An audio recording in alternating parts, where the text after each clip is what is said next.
Google is building its largest campus outside the US in Hyderabad. What is Hyderabad doing what other cities are not? In the last few years, Hyderabad has emerged as the top choice for global tech and business giants. And hence, real estate is booming in Hyderabad, especially in the financial district, with significant price appreciation. Are you as well thinking of investing in Hyderabad real estate?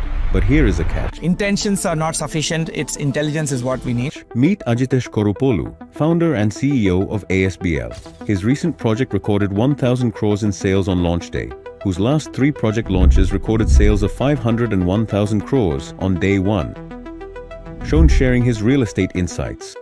Now here's your opportunity to interact directly with him and learn about the insights of real estate.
Hello everyone, Namaste. This is Ajitesh and I'm the founder CEO of ASBL. I'm really excited to host you all to Reality of Tomorrow conference Broadway version. So thank you all for coming and let's get started. So before we get started, I always like to put forward the agenda so that gives us a clear view of how this conversation is going to happen and sort of give a direction in which we're going. So firstly, I thought I'll just cover briefly the entire location aspect of Broadway, right? Where this is located, and mainly from the perspective of what's happening in micro market. Because real estate, as we all know, location plays a very vital, it's a vital parameter in one's purchase decision. So I'll just give you a brief of what's happening in the neighborhood. Then I'll get going to my most favorite topic, the entire audience research, and which translated into the product research and how the product design has evolved out of that product research. Then I'll talk about the arrival experience and the entire logistics and a little bit about the basement plans and things like that. Then I'll quickly cover the Clubhouse aspect, and then we can get move into the Q&A section where you can ask questions live and I'll be answering. So let's jump straight into our conversation. So this is how and where Broadway is located, right? As you can see, this is just like a 2D map. It's right beside Loft, right in the heart of financial district, right? So we have shot 2 videos, like how to arrive at the site from the Gachibowli junction, and then how to arrive at the site from the ISB junction. So let me play these 2 videos so that you'll get a context of how to come to the site from each of these prominent landmarks, right? So this is a video of how one can come to the site from the Gachibowli junction. It's recently shot by us.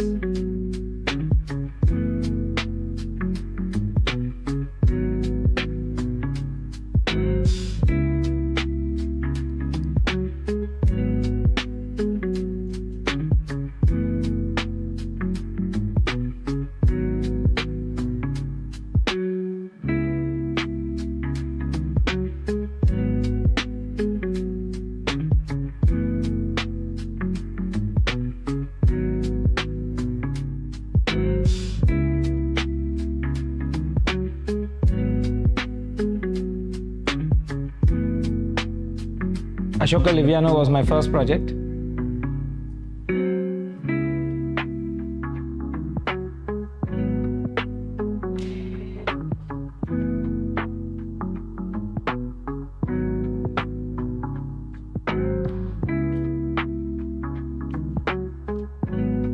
So this is a video of how you're going to come to the site from the Gachibowli junction. Now let me play the video of how you can come to the site from the ISB junction, or the IIIT junction, what we call.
Right, as you can see, so these are the 2 key, I would say, landmarks from where you can come to Broadway site. And as you can briefly see, even in the videos, this is the new Manhattan of our city, Hyderabad. A lot of tall buildings are coming.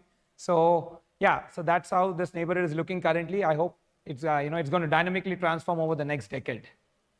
Right, so let me give you a perspective of what's happening in this neighborhood, mainly from a commercial office leasing standpoint. As all of us know, that job generation is a very, very important aspect which has a spillover into real estate, right? So these are some of the leases which have been signed off lately in the last 2 to 3 quarters. TCS has leased close to 1 million square feet. Again, to put it in perspective, 1 million square feet means 10,000 jobs. How these office leasing happens is for every 100, for every one employee, they require 100 square feet of space. So 10 lakh square feet matlab 10,000 employees are going to be working in the TCS center there. And then a press statement has recently come. Costco, which is a major American retailing giant, they are opening their GCC. Approximately, they're starting with 1,000 people ka workforce.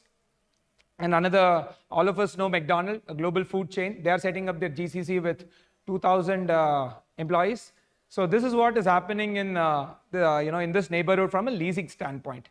And broadly, if you look at the neighborhood more from a one-year perspective, this is what has been happening. In fact, I've recently also come to my knowledge that the building, on the Spectra 100 feet road, Kalyani IT Park, in that also there's good amount of leasing which has happened, almost 25%. So we are expecting a lot more leasing now to happen in this entire area. So just to again give you a broad perspective, you have again all the major FANG companies, Google, Microsoft, Apple, Qualcomm, Gap, Amgen, and all of that. So just to give you a perspective of what's happening in this neighborhood. Right, and another next critical aspect of this neighborhood from a transportation standpoint, right? Again, see, one is the entire aspect of leasing, which will generate jobs.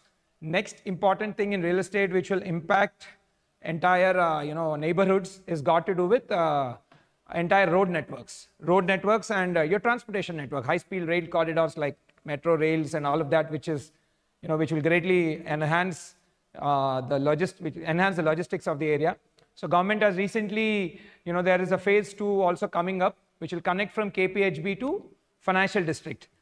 So these are the two key updates I thought I'll share with you guys. And so now let's get into my most favorite aspect of the entire presentation. And see, basically in this, I would be covering about what is the research we have done before we started designing Broadway project, what is the audience research, and how that translated into product design.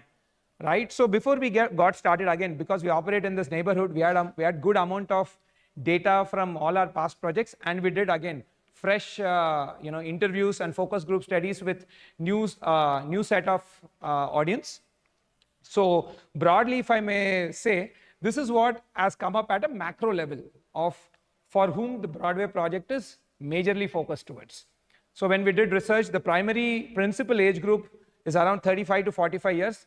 So these are mostly your first-time home buyers, people who are buying their first home, right? And approximately family sizes are in the range of 3 to 5. In some cases, we are seeing that even the parents of the owners are staying with them.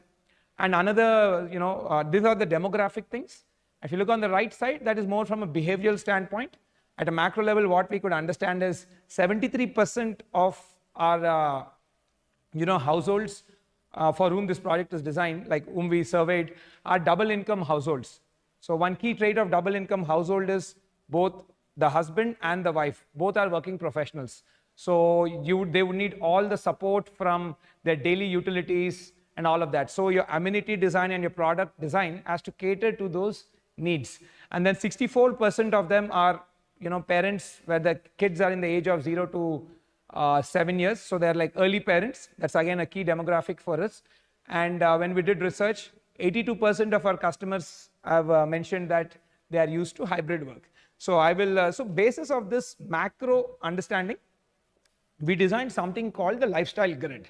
Okay, so what does this demographic data, behavioral data, again there's a lot more data than what we have published here, and we created something called the lifestyle grid, in which we broadly categorize that into 5 zones. As you can see, living space, which has got considerably to do with your floor plans, your tower plans, how you're going to consume the space, what you're purchasing.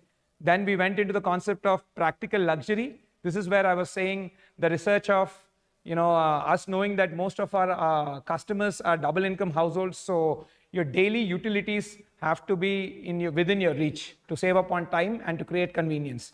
And then now all of us know in this fast-paced life, social life is again very, very important, and how that has changed from over the period of years. So social life, and then everything got to do with your fitness aspects. And then again, something very important, again cited earlier also, 64% are early parents. So everything got to do with childcare. So we started coining this term as the lifestyle grid. So let me delve into the first aspect of the lifestyle grid, the living space. That is, your entire tower plans and what was the thought process behind designing these spaces. So when we were doing research, right, around the living spaces, the thing which, the keyword which kept buzzing between all our customers is privacy.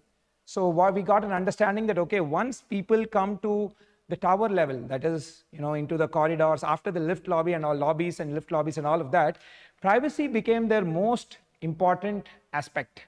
And we want to see how we could deliver on that entire, feature requirement of privacy.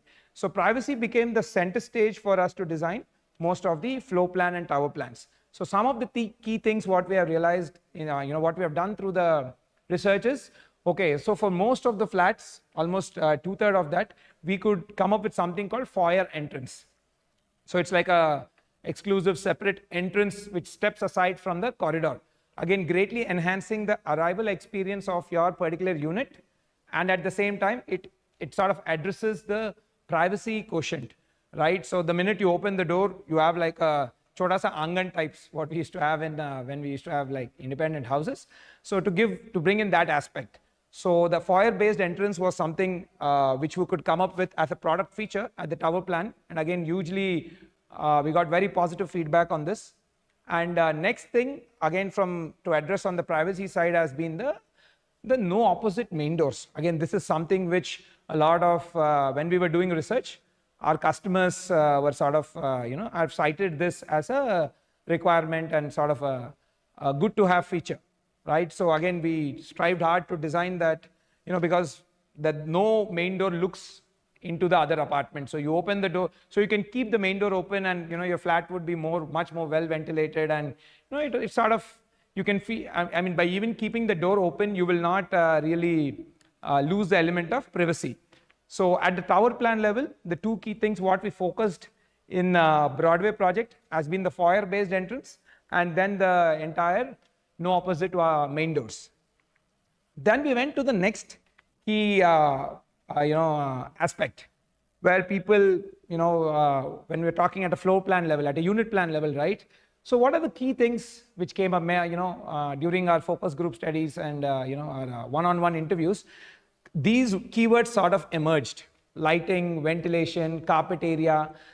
And another aspect, let me share a story also. So when most of our customers, again, if you look at the demographic and behavioral data, have traveled world over. Most of them are working in the IT sector, right? And they have traveled abroad internationally. So when we were doing a sort of a research, one of our question was, okay, what is a good building for you? As simple as that. Like, what is your aspiration? And then we had like A/B testing, like we showed multiple images. And across various people, when we ran that experiment, many people picked buildings which were tall and had a glass facade, right? So that was something which they told was their aspiration. And in fact, even one of the question was, which is your most favorite city? The 3 cities which came up were New York, Singapore, and London. And what is it that you like about it when we asked that question? So people were telling, okay, I like the tall buildings, glass facade, which looks sleek and tall, right? So that's when we sort of, okay, if this is an aspiration what our customers have, then let's plan for that. How can we deliver on that? That's how the entire concept of curtain wall came. Now, okay, curtain wall is a good to have feature which sort of adds to the aspiration of people, right? Adds to the aspiration of our customers. But then does it have any other functional implication? See, one is the aesthetics, right? So you look, it's going to look good. Definitely that's a very, very important thing. But what we have realized in our research is there's a lot of utility, a lot of functional aspect also which curtain walls bring in. One, like the top 3 to start with is what mentioned here, is that, see, again, when we were again doing past research, is that people wanted, okay, they loved our concept of outdoor living, which had a very big balcony, but they were like, can we maximize the carpet area? Yes, naturally. So what we realized is, okay, some of our projects which we have handed over and delivered to our customers, when we went and did the study, they're spending a lot of time in the outdoor balcony area. and there are other balconies, the smaller balconies attached to the bedroom are not being used much. So that is when we got an idea that, okay, there is a room to maximize the carpet area. Now, balcony definitely adds a lot of utility in the sense that what is the key aspect of a balcony? One is balcony brings in more lighting into your apartment, right? Second, naturally more ventilation also, right? But the con side of that is your carpet area gets minimized. So when we actually started planning and brought in the concept of curtain wall, we could see that we could address the two pros and without losing on the con. That is, by giving a wall, removing the entire wall and putting a glass facade, you're maximizing the lighting. In fact, much more than what a balcony also brings in, because in this case, the entire wall is now a glass. So the lighting increased significantly, almost 30% more than what a balcony can bring in, right? Second thing was, naturally, a curtain wall, you can open the entire sliding door. So again, the ventilation, from a ventilation standpoint, you're achieving a higher open areas as well, like higher ventilation areas, so more air can flow inside out of the unit without losing the carpet area. Now, naturally, because we could bring in these two, the balcony got moved into the bedroom, thereby maximizing the carpet area. So it was I would say, I would really thank our customers for pushing us in the direction. So curtain wall sort of, with one bullet, we got all the three birds, which is we could increase the lighting, improve the ventilation, and maximize the carpet area as well. So this is what was one of the biggest advantage of the curtain wall. Definitely apart from the most important thing, which is the aesthetics. The look is going to be stunning, right? So these are some of the views of how the curtain wall is going to look. This, in fact, this is a render from a Broadway project, right? So it looks like you're in any world-class building in Singapore or New York. So it's got a very international urban architecture perspective. Again, at the same time, you can see, because of the large amount of opening, the amount of lighting which is going to come into your room is going to be very, very high. And you can open the entire, that frame what you're seeing, which is like a sliding door, you can open it. And then some people even had doubts, what about the safety? We open it, will we fall down? No, there'll be a glass railing right outside. That will be a safety glass. So that will act as a safety glass so you don't, you don't fall off, right? So these were some of the big advantages of this entire curtain wall, right? So let me show you some of the renders. These are some of the renders from artistic impressions from, I think, one of the master bedroom. So you can see the simply, imagine somebody in their, higher floors or like 20th or 30th floor, and how you're going to look down on the city, right? You're going to see the entire city spring up in front of you, right? And again, I just wanted to even show where all is this curtain wall coming at a unit plan level. So this how the yellow line what you have mentioned, that is where the curtain wall is coming in each of the unit. In fact, in most of the units, it's coming in a minimum of 2 bedrooms, right? So that really enhances. In some cases, it's coming in the kid bedroom, so that really enhances the light and ventilation in those places, right? So again, a small. So another important aspect which I wanted to sort of pull up, which we have improvised in Broadway. Again, coming from a product research and adding to the ventilation of the space as well, right? So a taller space, you're going to feel much more breezy. You're going to feel, much better aerated also, right? So we have improved the, the entire slab to slab height. Standard, most of our competition is giving 3000 as a standard height from floor to floor. In Broadway, we have increased by 300 that's almost 10%. So the floor to ceiling height is 3300 that is gross. So you can see slab to slab. Clear height is going to be 3050 There's going to be a slab thickness of approximately 150 to 175 and then another 75 to 100 of flooring and whatever mortar.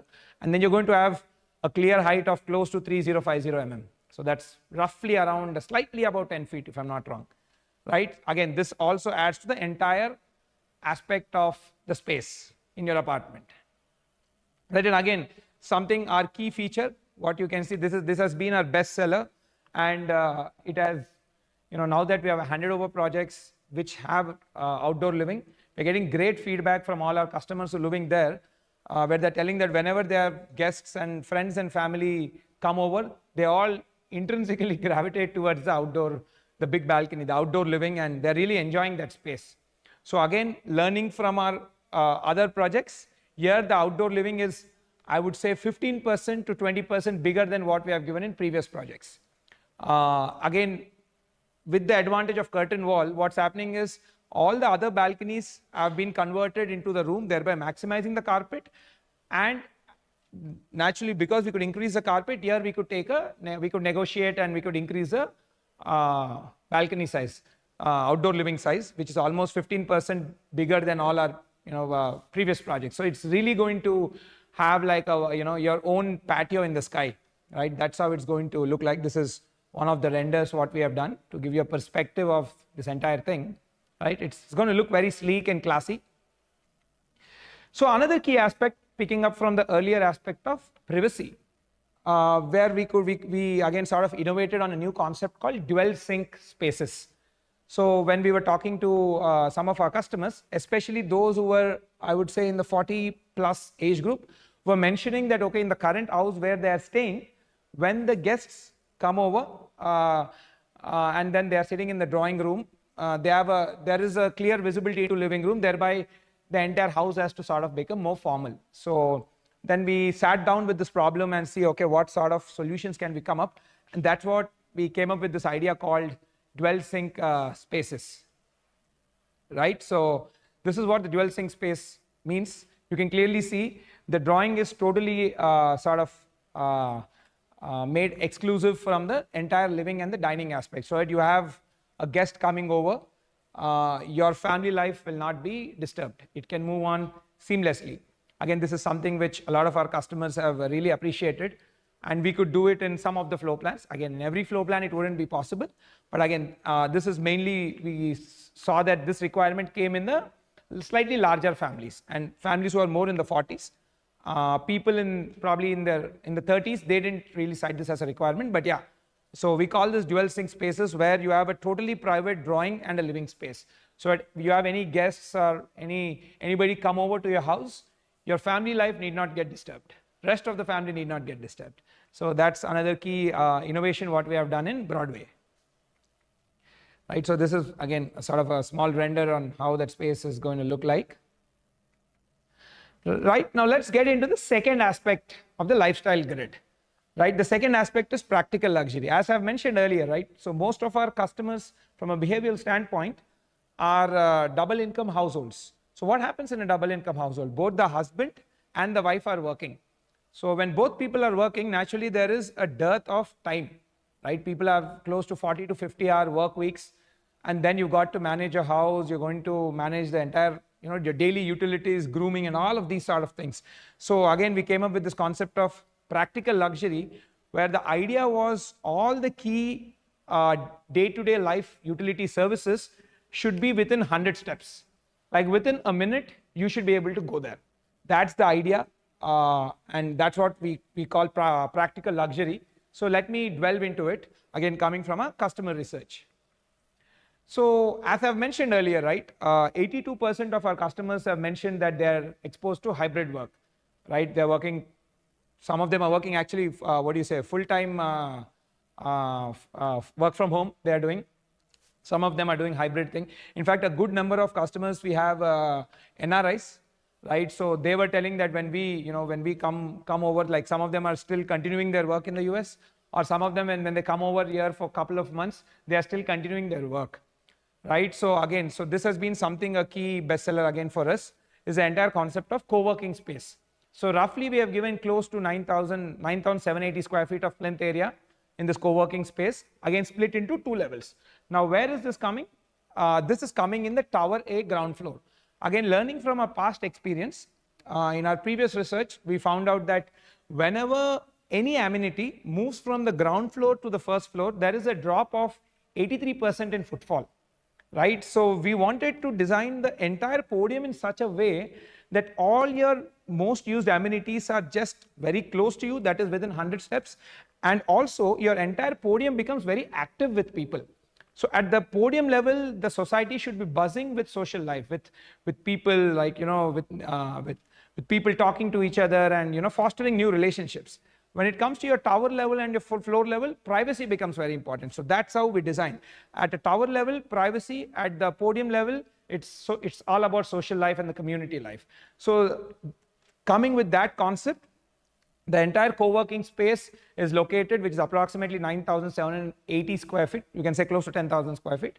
That's located in the Tower A ground floor. So you can just come down on, in any of the tower and just walk out. It'll be hardly 100 feet, 100 steps, right? Another interesting thing also what we could see is that most of the co-working spaces, now again, another thing also what we learned over a period of years is there's no point of giving specific use spaces.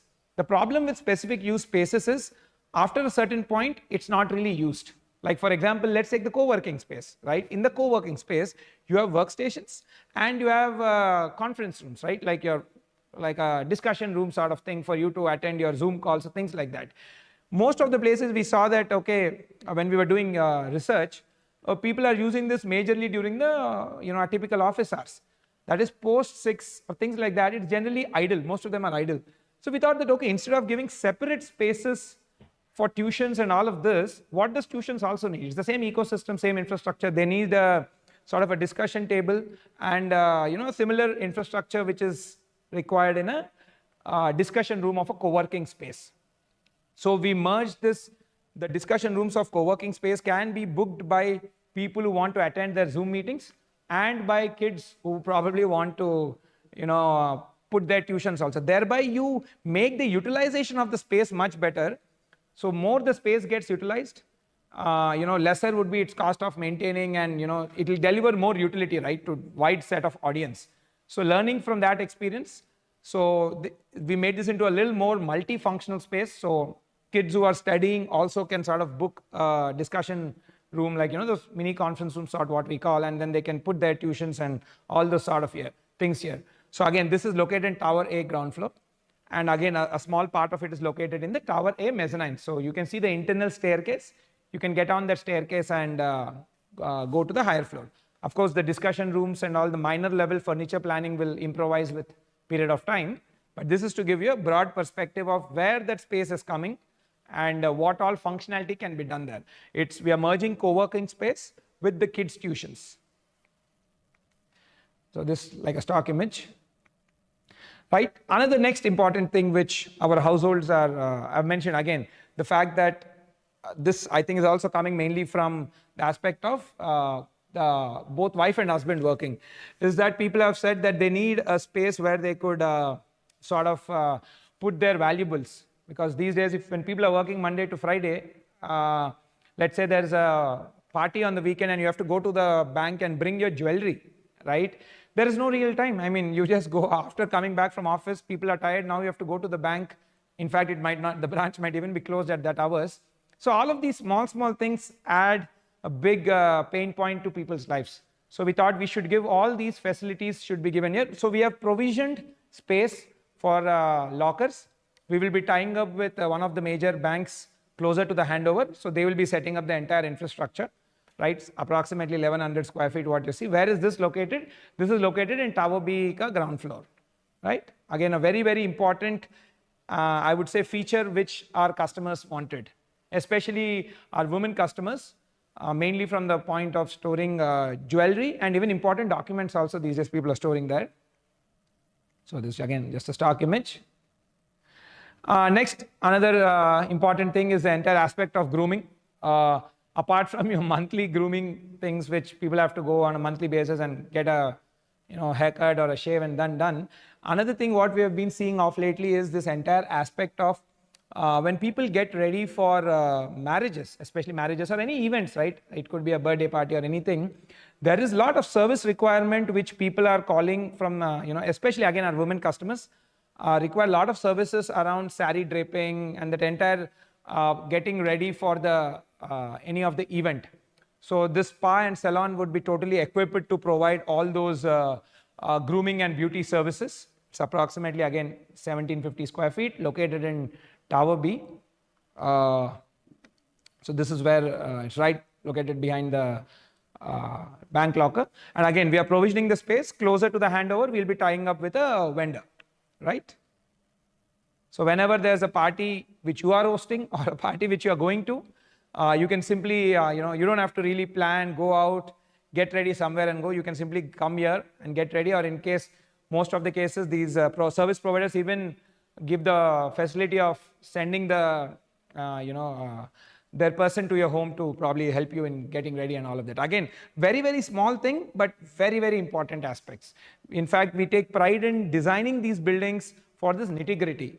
It's just like how any of your car or any of your phone and all, they have multiple features which makes your life easy. Imagine like living our life without most of this quick commerce or e-commerce apps. How much difficult would it be? So same way, I think the building as a product should deliver on multiple features. So I would see them more than amenity. I would like to use the word of features. Right, this is again just a stock image. And then again, our day-to-day utilities, this has been the most important thing, supermarket.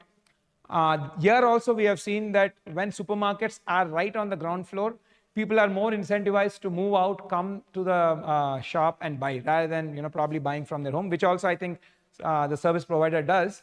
But yeah, again, you can simply come down. It can be a quick 100-step activity, and you just in 2 minutes you can reach out, buy whatever thing you need, and you can go back and continue what we're doing. Again, approximately 1430 square feet, located on the ground floor of Tower B. Again, a stock image of that.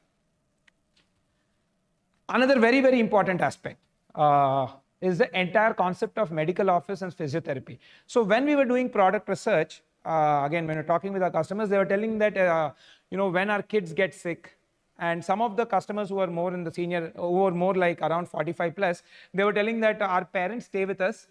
And most of the, when we dwelled into that aspect of information, most of the parents have some sort of physiotherapy needs, is what we realized. Right, and because they don't really, that service is not available conveniently, people don't really end up using that, end up doing their necessary physiotherapy activities, which is sort of degrading, causing a strain on their physical well-being. So we have realized that, and also a lot of our customers who are like a primary customer, the apartment owner, they have also mentioned that these days a lot of people are playing this pickleball and paddle court, these sort of things, and they mentioned a lot of injuries and all, for which minor things, for which there is a constant physiotherapy need. So again, so that's what came up. So we have given a dedicated close to 1600 square feet of space in the Tower C mezzanine level, right, where a clinic and a physiotherapy studio can be set up. We are giving the space. Again, closer to the handover, we will be setting up with the service provider. So physiotherapy, in fact, I feel is super duper important. It's something which is a must. So, but yeah, so we could cater space for that. So that again, if there's a child who has like a general, general viral or general sickness, or nothing important like your basic, medicine related thing can all happen from here, and there'll be service providers helping you with that. So this also we found out that a very, very important aspect of modern new lifestyle, and this requirement has become very, very mandatory now. Again, a small stock image. So next, let's go to the third aspect. So we have completed the practical luxury, the second, which is more about convenience in our day-to-day life. And the third important aspect what we took into consideration was the social life. Again, what we could see, one break, change in behavior from the past. Probably I'm a millennial. Most of, when I see the way how my parents and they had their social life versus how we millennials are having our social life, we have friends come over more frequently. Rather than having one large party, we are having frequent small parties, right? Which could be as simple as, IPL match day, or, any of those sports events which happen. So, we saw that, these days people are meeting instead of in large group, smaller groups, but more frequently, probably more around the weekends and long weekends type. So we thought, okay, even the social life aspect is also a very, very important, parameter, and we need to have various features designed to deliver on these parameters, right? So the big and the most important thing, I love calling it the big living room. So we have 4 such rooms. All 4 put together is around like 3,078 square feet. So the idea of this was sort of interesting. When we asked some of our customers, they told that, okay, see, we host, and that particular audience group was senior women who were more in the age group of 55, 60. They were telling that, see, we have frequent kitty parties in the community, right? And then we went and asked, okay, what do you do in kitty parties? And in fact, when a couple of kitty parties were happening, our research team themselves went, and we could see that, okay, there were around 14 to 15 people who gathered in the house. And if you actually see, the house is not built for 14, 15 people gathering in the house. Of course, like people can fit in the house, but it's not designed for that, right? By that, what I mean is when we saw it, okay, people were divided into groups, and one group was sitting in a bedroom, one group was sitting in a living room, one group was sitting in a sort of the drawing room. Thereby, it led to the breakage of the groups, which led to the naturally less fun, I would say. And next, we could see that different ladies sort of did their cooking, and it was like a potluck. So we were like, okay, really people, and then when we even spoke with, I would say the 35-ish men audience group also, they were also telling, a good number of people told that we do cooking as a hobby. That was very interesting and a good sign, I would say. So that also we wanted to cater. So we realized that a lot of the current social life revolves around cooking and potlucking. So then we thought, okay, can we give a big kitchen where instead of 1, 2 or 3 people can cook, and that entire aspect of cooking also translates into that, the fun of spending time with each other. So that's how the concept of the big living room came. Essentially, in your living room, which is designed mainly for the family, right? So can roughly 4 families. That's how we sort of envision. Like, this space each of the living room can hold close to, I would say 10 to 15 people. So around 3 to 4 families, right? So where they can come, cook together, and have their food together, and it's there'll be a big sized TV screen which we'll be setting up, so they can watch their game of their interest and all, and without the pain point of again cleaning that entire thing up. If the same party happens in your house, again after everybody leaves, you have to clean it up. So here this all service space. So again it will be pay on demand. So the housekeeping staff would be cleaning it. And another important thing which this also solves for in some of the communities, what we have seen is the guest rooms, which are essentially for guest stay, have been used as party rooms. One, that is not right to do. But what we have seen is, and because it's used as a party room, people spoil the entire linen there, and there's alcohol and food all across. So of course that was not the intention of the space. But what we could learn from that is, okay, these days people need these getaway spaces where they can have sort of a fun time with their friends. So that's how the concept of living room came. So now, without spoiling the guest room, people can use this space, and it's a purpose-built space. This space you can cook, and you can even you can watch a game night, you can watch an IPL match, or play cards, poker, whatever. So again, something very, very important what we have realized in this day and age, people are sort of socializing this way, smaller groups but more frequent. So most of us have friends over the weekend. So that's how frequent it has become. Unlike in the past where it used to be less frequent but bigger groups, now it's smaller group, more frequent. So people can book this space using the app and use this. Something we found it could greatly enhance the lifestyle of our community members. Next, another thing what we have seen, as I've mentioned in the beginning, right? Close to 64% of our audience group in this project are people who have 0 to 7 year age group.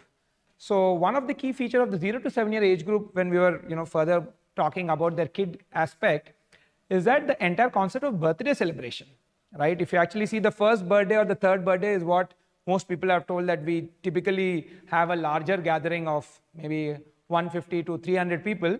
But the rest of the birthdays, right, it's typically small gathering. Most of the cases, it's just the kids' school friends or the colony or the community friends who come over.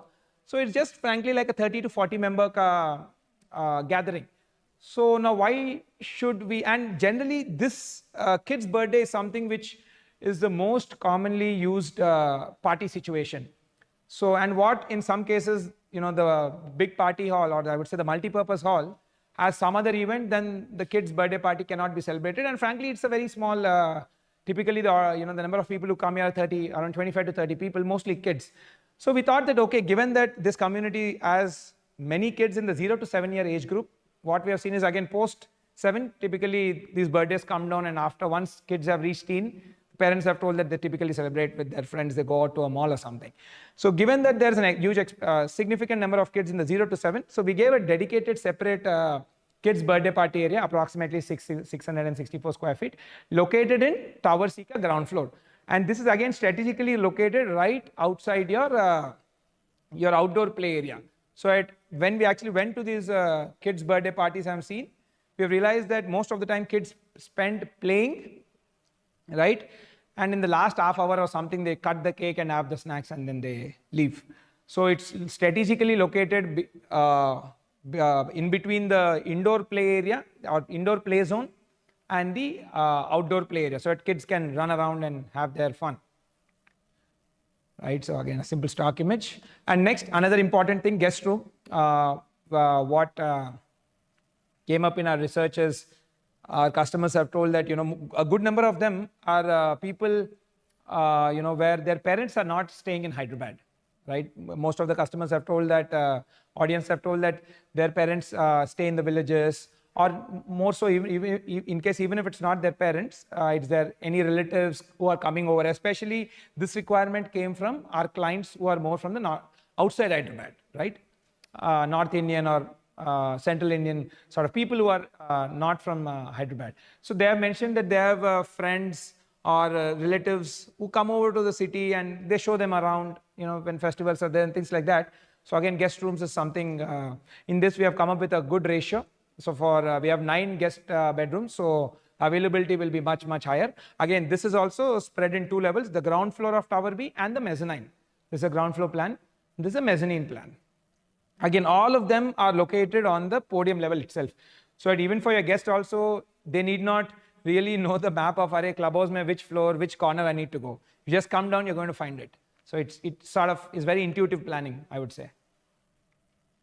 Right, and next, located in the clubhouse, we have a giant banquet hall with a pre-function area and sort of a pre-party kitchen. You can't cook there. It's not allowed from a safety standpoint, but you can do preheating and plating, essentially plating aspect. So this comes in the clubhouse. So here you can host bigger parties and you can have your guests come over. Right, and again, another very important and interesting thing, something which is my favorite in this project, apart from the big living room, is a curbside cafe. This I was inspired when I did extensive travels to Singapore over the last 2 years when I started learning more around product design. And what I've seen is, and even New York also, I've not been to London much, but one thing which I saw, which usually sort of improved the quality of life in these big cities, was the entire curbside experience. Right, you have curbside cafes, restaurants, so you have a lot of people moving in and out. So the entire vibe gets really, really super cool, right? So this idea was inspired from my travels to those places, and we have given provision for 2 F&B spaces with their respective kitchens. One's closer to handover. We'll float it out so different vendors can come and take it. So this is a curbside cafe.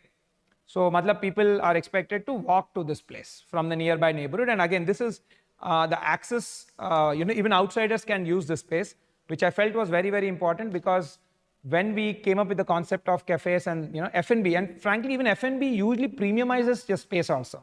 It improves the property value of the area and even the quality of life for residents. Imagine you're not cooking that day. You just want to go down, grab something. So you can come here, right? So, but the con of this, when we were seeing, is in most of the communities where they're given F&B spaces, all of them shut shop. When we went and spoken to various the facility people there, they told that kuch bhi nahi chalta hai, after 6 months everybody shut shop. So when we went into the reason of why, basically the problem was store in store. Matlab, they were only allowed to sell to the residents, And how many residents you will have? Like 885 families. How will the business run if there are only 885 customers, right? It won't run. So that's why we have planned in such a way that outsiders can also come and use, and even the residents can come and use. And even the entire security arrangement and everything also have been done by taking this constraint in mind. But this is greatly going to enhance the entire street life of that road, not just Broadway project. Right? There are a lot of apartments coming up in that road, right? So everybody can just come down, grab a coffee, and then there's co-working space. Imagine somebody working out of that wanted to discuss some idea with his friend or colleague, and he can just take this idea in the space, in this cafe here. Because again, we have seen that a lot of co-working spaces thrive when there's a cafe environment in the vicinity. So again, the key thing what we took in mind is that each space should really benefit the other space. It's not like isolatedly giving spaces, right? So that was one key thing which we came up in our research. So how do we make sure the space gets used? It's not just, see, as a builder, we just design the space, we hand over and go. And if it doesn't get used, it's not really going to enhance the life of our customers, right? So we are, in our research thinking about how can that ecosystem thrive. In fact, most co-working spaces thrive when there's coffee in the vicinity, and most coffee shops thrive when there are, co-working spaces in the vicinity where upcoming entrepreneurs or people simply working from their home come grab a coffee, or they meet somebody here. So it's a sort of this is what the new trend has been coming up. So again, very, very important aspect of the social life, the curbside cafe. So some of the stock images of how it looks, and all major cities in the world, this greatly enhances city life. So in fact, this would enhance the life in that entire road, I would say, that in front, the Broadway 100 feet road, because there's loft coming up there, there's opposite projects. So everybody can simply walk. They don't even need to remove your car. I'm a big fan of walking neighborhoods. So to have a walkable neighborhood, first you need to have footpath. Second, you need to have activities or spaces where you can do activities. And restaurants are very, very important. It adds to the entire buzzing life and vibe of the street. Right, so there's just some of the stock images to give you an understanding. Next, the next important aspect has been the fitness zone, right? So again, something very, very important these days, if you see, the entire aspect of fitness and wellness both is no longer sort of a luxury. It's now become the comfort. I mean, it's now become the more mandatory item. It's no longer a sort of a wish list. Today it's mandatory with the sort of, again, if you look earlier in the audience research, what we have published, majority of our customers are tech workers. And when they are tech workers, there's a lot of sitting, and now they say, right, sitting is the new smoking. It's not really advisable at all. So the entire aspect of your fitness and well-being, a physical well-being, is something very important. So we really want to spice up this entire thing, not just keep the monotony. So we broke down this entire fitness and wellness into two divisions. One is the aspect of sports, because what we do, we did realize, and we all also understand, playing sport is also is one of the best way to stay fit. And many people love playing sport because rather than doing your typical gym activity. So we categorize the entire fitness zones into two sections. One is your sports section, other is your more, I would say, your workout section, or your indoor, I would say, your typical gymming, right? So in the sports amenities, something which is these days quite in rage, and you see a lot of people it's a running trend, is this entire pickleball courts, right, which are popping up everywhere in different neighborhoods, and people are blocking them and going and all of that. So we are giving 2 pickleball courts in the community, so people can again come down, book and play. And also when I did research on pickleball, we found out that a lot of people were having minor injuries. That was also one of the triggers to have the physiotherapy studio on facility, right? So in case, God forbid, if you have some injury, there's a physiotherapy place right there. You can sort of heal yourself in maybe 10-20 days and again start playing, right? So pickleball courts we have. And then we have 3 indoor air-conditioned badminton courts located in the clubhouse. So again, badminton is also, as a lot of people locally here are big fans, and many people play badminton. So it's indoor air-conditioned badminton courts located in the clubhouse, right?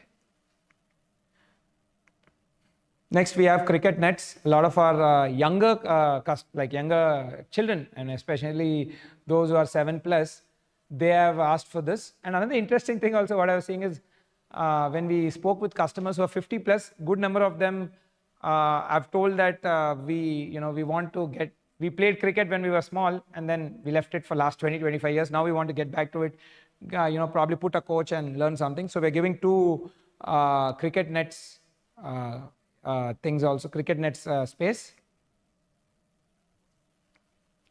And then 1 full-fledged basketball court we are giving, something very used by our teen and preteen kids. This comes on the podium. This is one of the render of that space.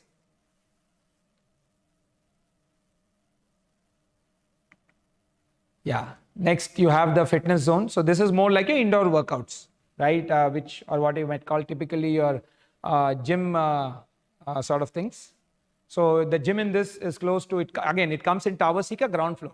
See, very, very important for me personally is that we put all the spaces in the ground floor. That's been something very, very vital to my design language over the last, I would say, 2 years, right? Because there is a 81% drop in footfall. Research says that there's 81% drop in footfall the minute the space moves from ground floor to first, second, third, any floor. So we want people to use this, and we want the entire podium level to be buzzing with people and having a great vibe, a community vibe.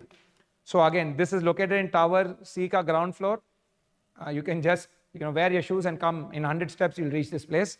So close to 10,000 square feet, making it one of the largest gym in the in its category, right? It's in the ground floor, and this is again in the mezzanine level. Both are in Tower C. Stock image of gyms. And then again, something which we see mainly our senior age group, audience age group do, outdoor gym. We have seen this people to be using a lot, just as basic stretches and something. So there is an outdoor gym mentioned right outside the indoor gym, again on the podium, right? And then even swimming is also a very, very important, I would say, sporting and even recreational activity. In fact, a lot of, when we were speaking with the physiotherapy consultant during the research phase, there was a lot of water-based exercise also which people were recommended to heal themselves. But nevertheless, we have a separate kids pool, approximately those are the sizes, and a giant adult pool which 33 by close to 102 feet. It's located in the clubhouse, right? This is a small render. Then again, multi-purpose, multi-sports turf, something picking up, you see a lot of, turf grounds, they say, right, these days. A lot of turf grounds which are there in the city, which people book and go play with their friends. So we have provided one giant turf ground on top of the clubhouse, where you can play box cricket and sort of you can even play a mini sort of a football, right? Where again, this is mainly designed with the perspective of having multiplayer sports, right? Where at least it can engage close to 10 people, 10 to 12 people. So that's located on top of the clubhouse. So you can see the entire design has taken care both from the aspect of sporting and from indoor workouts, so that you don't get bored.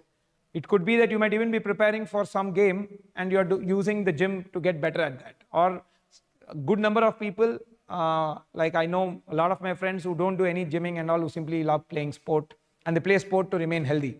So we have taken all that into care. Now, we hope a lot of them come and use this, right? There's no reason to be not using these things. This is a stock image. Right now, let me talk about the final thing, the childcare aspect, right? Again, as I've mentioned in the earlier, in the demographic and the behavioral data, a huge number of our customers, 64% of our customers have kids in the age 0 to 7. Almost, if I'm not wrong, 1/3 of them, around 33% have kids who are just born or who are just planning kids, who are in the kids planning phase. So again, we wanted to, and this even coincides with the thing of double income households, where parents have less time to take, they're more engaged with their work. And I've seen that they spend a lot of time in, frankly, dropping the kid at different, at their creche or at their, play facilities. There's a lot of time which they're losing in that way. So we wanted to bring in the entire aspect of convenience to them, so that They don't have to do all of that. And even another thing when we spoke with especially mothers is that young mothers, they were telling that, okay, there's always this thing back of the mind that when I drop my kid at the creche, how he or she is spending the time there. Are they liking it there, or how the facility is treating them and all. In this, if you actually see the creche also, we have provided the ground floor, and the co-working space is also on the ground floor, just in the other tower. So again, probably the mother can go and see the child in like 1 minute or 2 minutes. So greatly enhancing the comfort and convenience, right? So this is the creche, approximately 2,000 square feet, located in the ground floor of the tower. Again, you see the entire amenities, majority of the amenities, we made sure that they're on the ground floor, so that people can easily use each other. Imagine like a working mom just coming down to the co-working, dropping her child at the creche, and just walking 20 steps to the co-working and working out of the co-working place, and then maybe, when she's on a break in like an hour, hour and a half, she can just go back and see how her child is doing. It greatly adds to the mental peace and convenience. So that's how we plan. So these, and the fact that you're coming down to the co-working space, there's a better chance you're going to use the creche also. See, each space feeds into the usage of other one. So we are really, we want to build spaces which amplifies usage. So we are, so the community, when people who have bought, they can, sort of experience more value out of the product.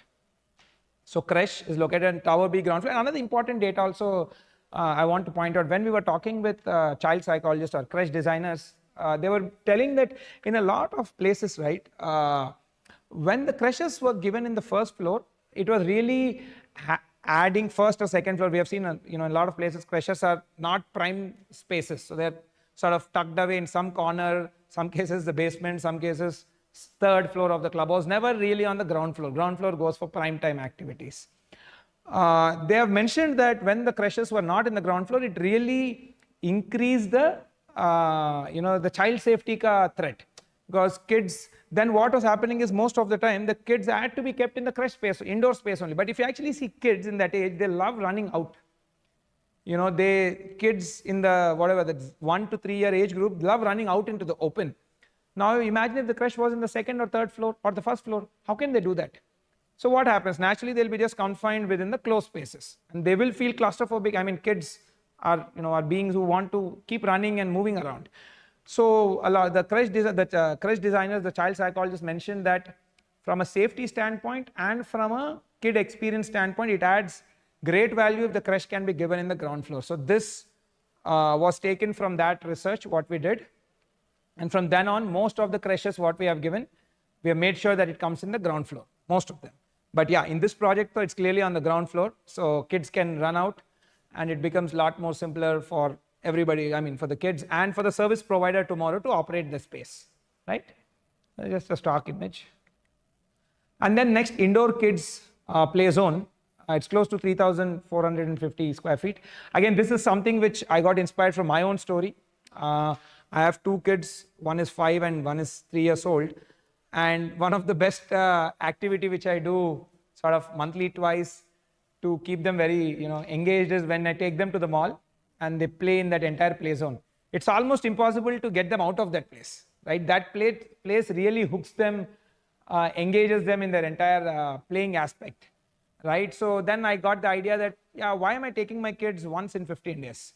What if they could go there much more frequently, because a good number of them have even like role play based playing and all of that, right? It really engages them, that particular age group, essentially I would say 2 to 7 or 2 to 8ish.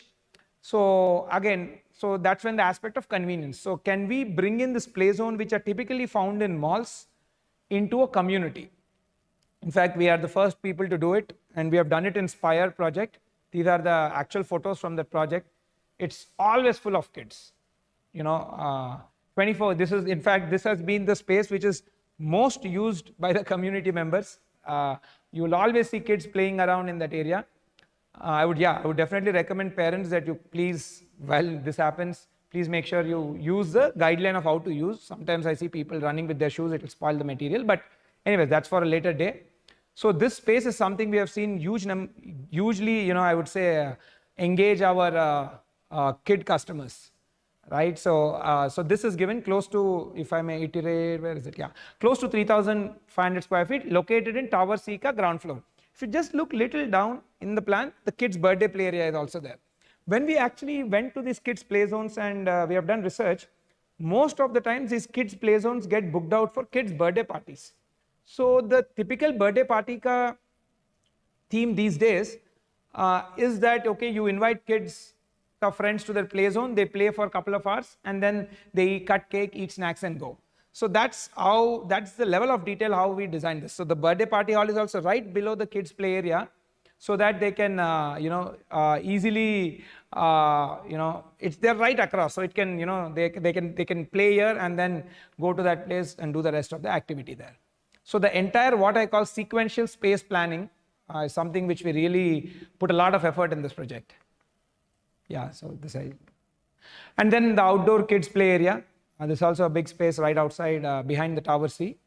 So specifically catered to the kids, outdoor kids play area.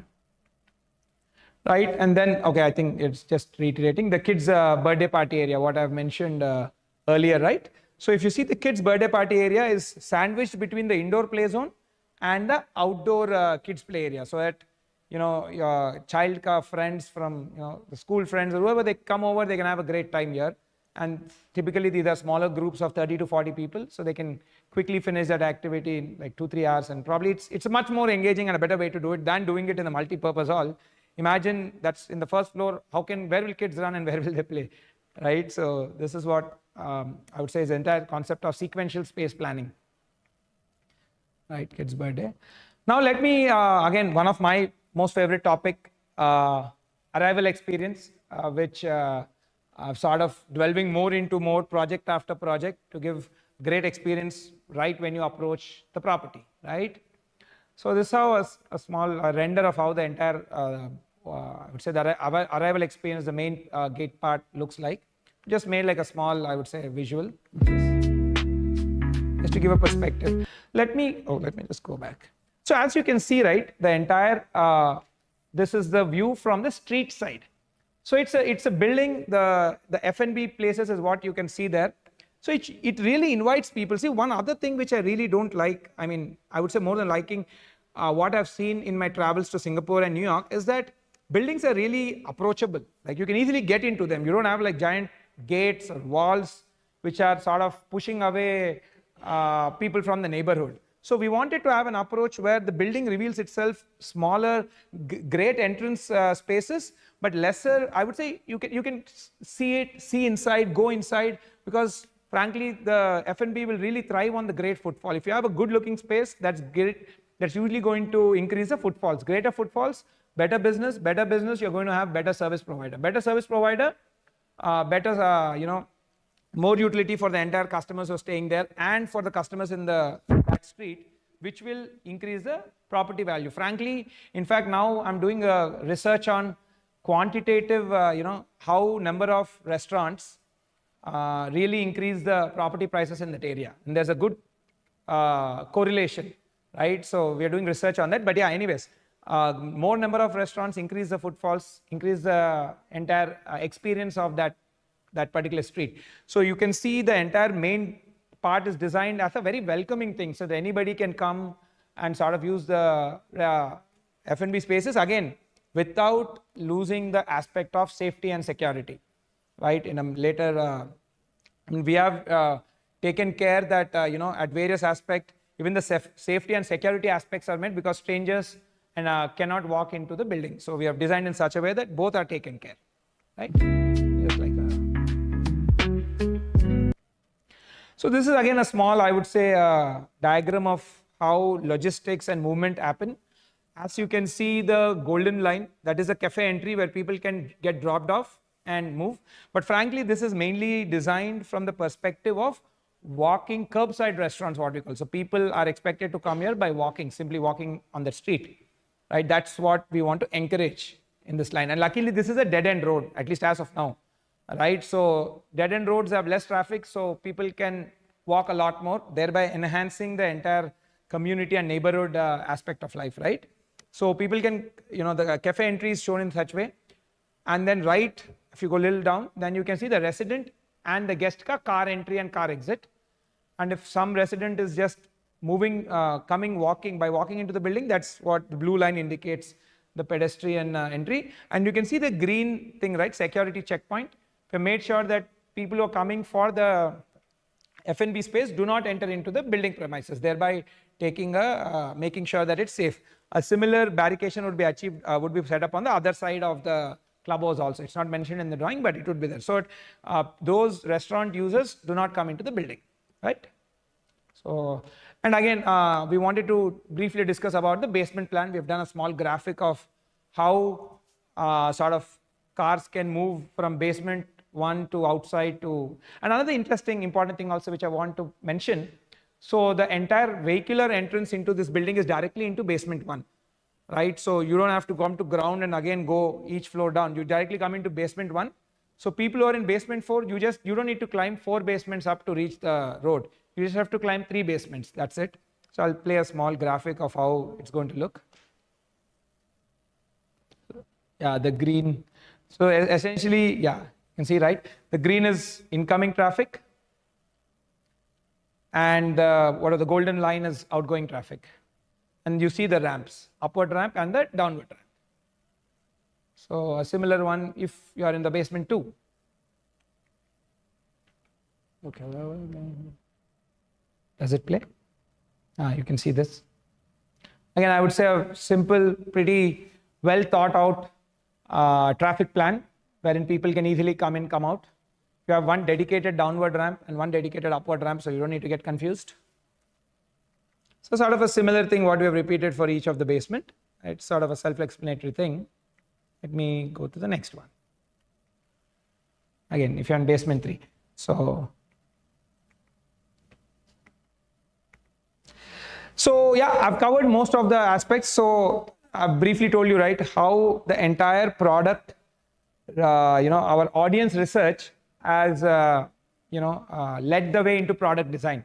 So we really take pride in this style of working. So the product design has to be top notch and it should be done via the research. Like via who the customer is. We need to design for the customer and try to sort of accommodate as many of the lifestyle features required. Not everything might not be possible, but do whatever we can within the constraints. So before I go on, I would lastly to give a brief about the Clubhouse. I know most of the Clubhouse features I've already covered in the lifestyle grid, but I'll quickly run you through so that in the Clubhouse context it can be seen through. Clubhouse is 52,000 square feet and it's a G+5 clubhouse. This is how it's going to look. At the ground floor, you see the entire F&B space. We have made sure there's provision for 2 kitchens. So at each of the F&B space has their own kitchens. And at a later point of time, we'll be signing up the vendors. And then you see the Clubhouse entry lobby and entry space. That is exclusively for the residents. From the F&B, there is no access to that without crossing the security check. Somebody can cross the security check and get all the necessary approvals and come in if they're a guest or a resident. So this is a ground floor plan.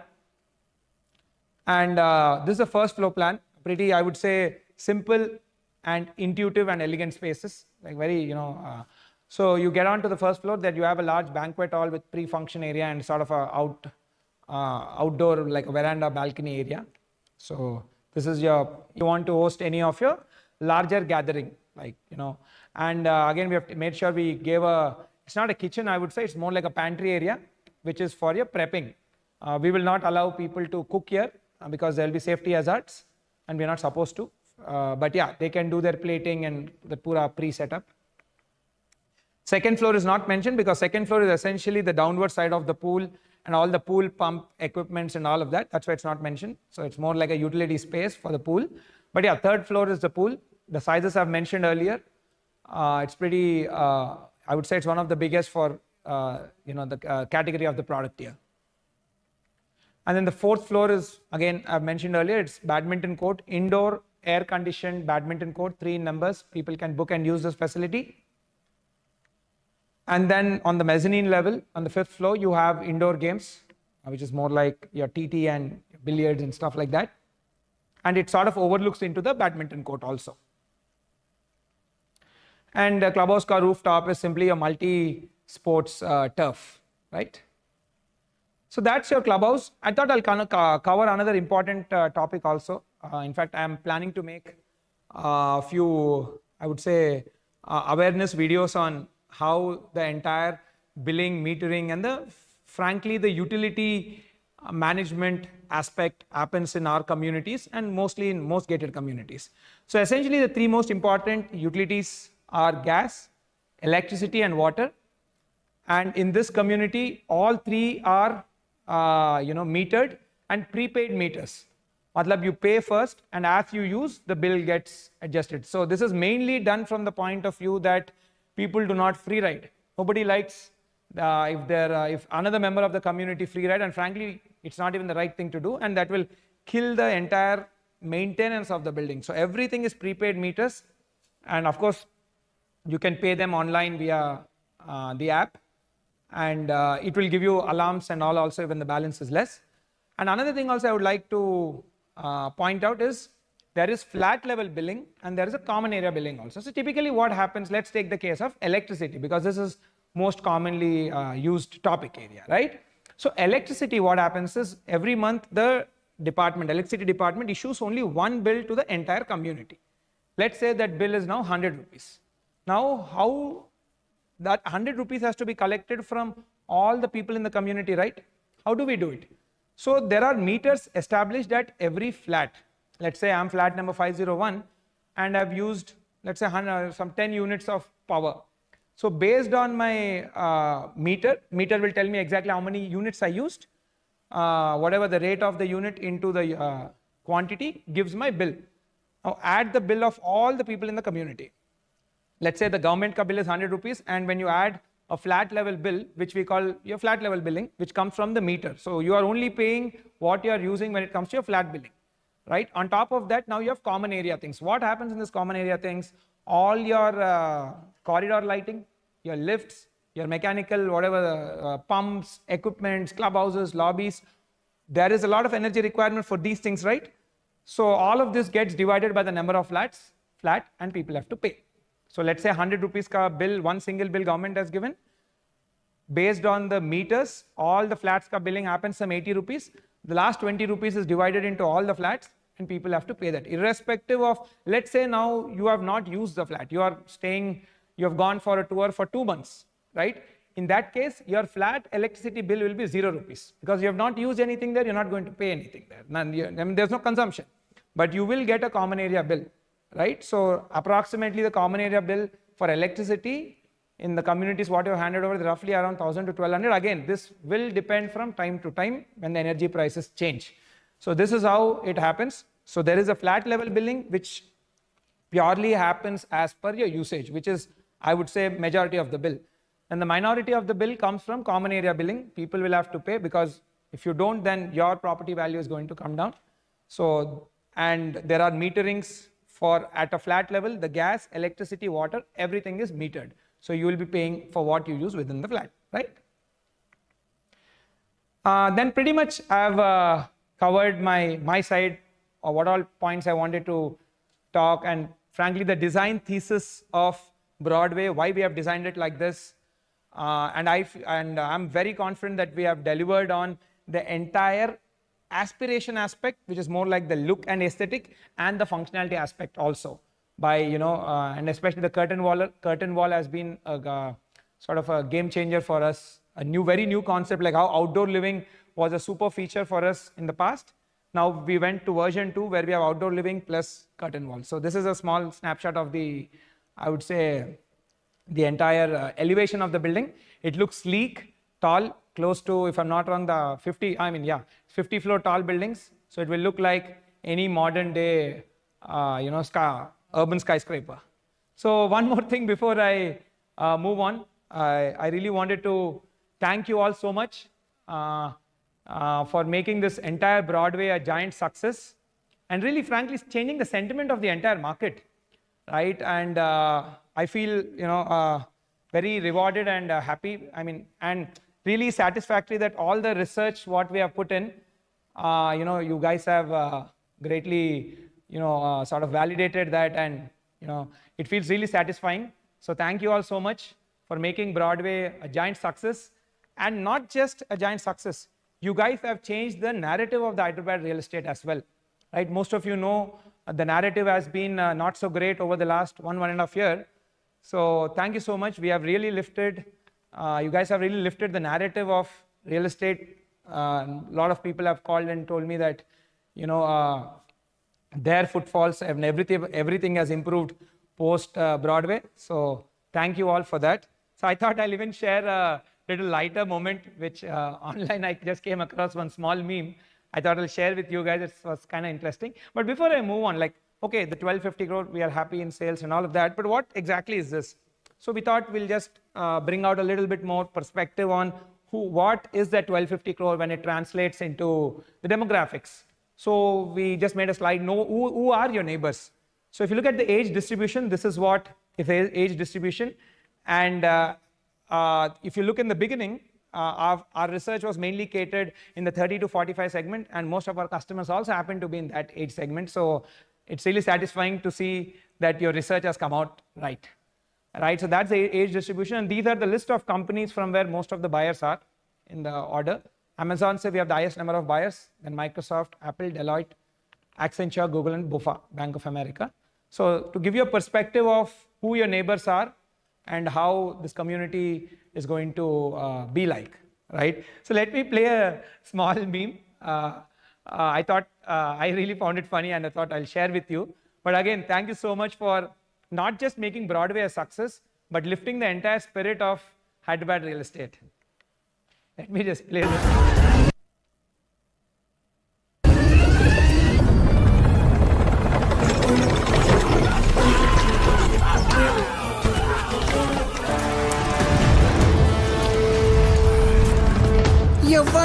ఎవ్వడంట నిన్ను ఎత్తుకుంది ఏ తల్లికి పుట్టాడో ఈ నంది కాని నంది ఎవ్వరూ కనంది ఎక్కడా వినంది శూన్యరాయి ఉందేమో గంగధరికి లింగమే కదిలొస్తానంది. Yeah, me on this. See again, I think real estate is a very, very big part of the economy. In fact, if you actually see close to 70% of the household income in our country, and particularly in the Telugu states, lies in real estate. And real estate doesn't mean just a builder. In fact, builder is I would say a reasonably small percent, a small parameter in the entire big world of real estate. It's you, the customer, who is the biggest and the most important, part of real estate. So it's not just about Broadway, it's not just about sales and all. Okay, wo to chalta hai na, like it happens, it's okay. But I think what you all have done is really change the entire sentiment and spirit. Again, an industry which caters to so much amount of employment and contribution to GDP. In fact, the last quarter GDP numbers came out well because a huge performance improvement happened in the construction sector. We contributed 9.4% to the GDP growth last quarter. So thank you all, and welcome to ASBL family. Thank you so much. So that's it from my side. So before I move to the Q&A section, in case you have any doubts or anything, I'll just stop on the slide for a minute. There are sales managers. You can take their numbers and reach out to them in case you have any query or anything particular to your purchase or something like that.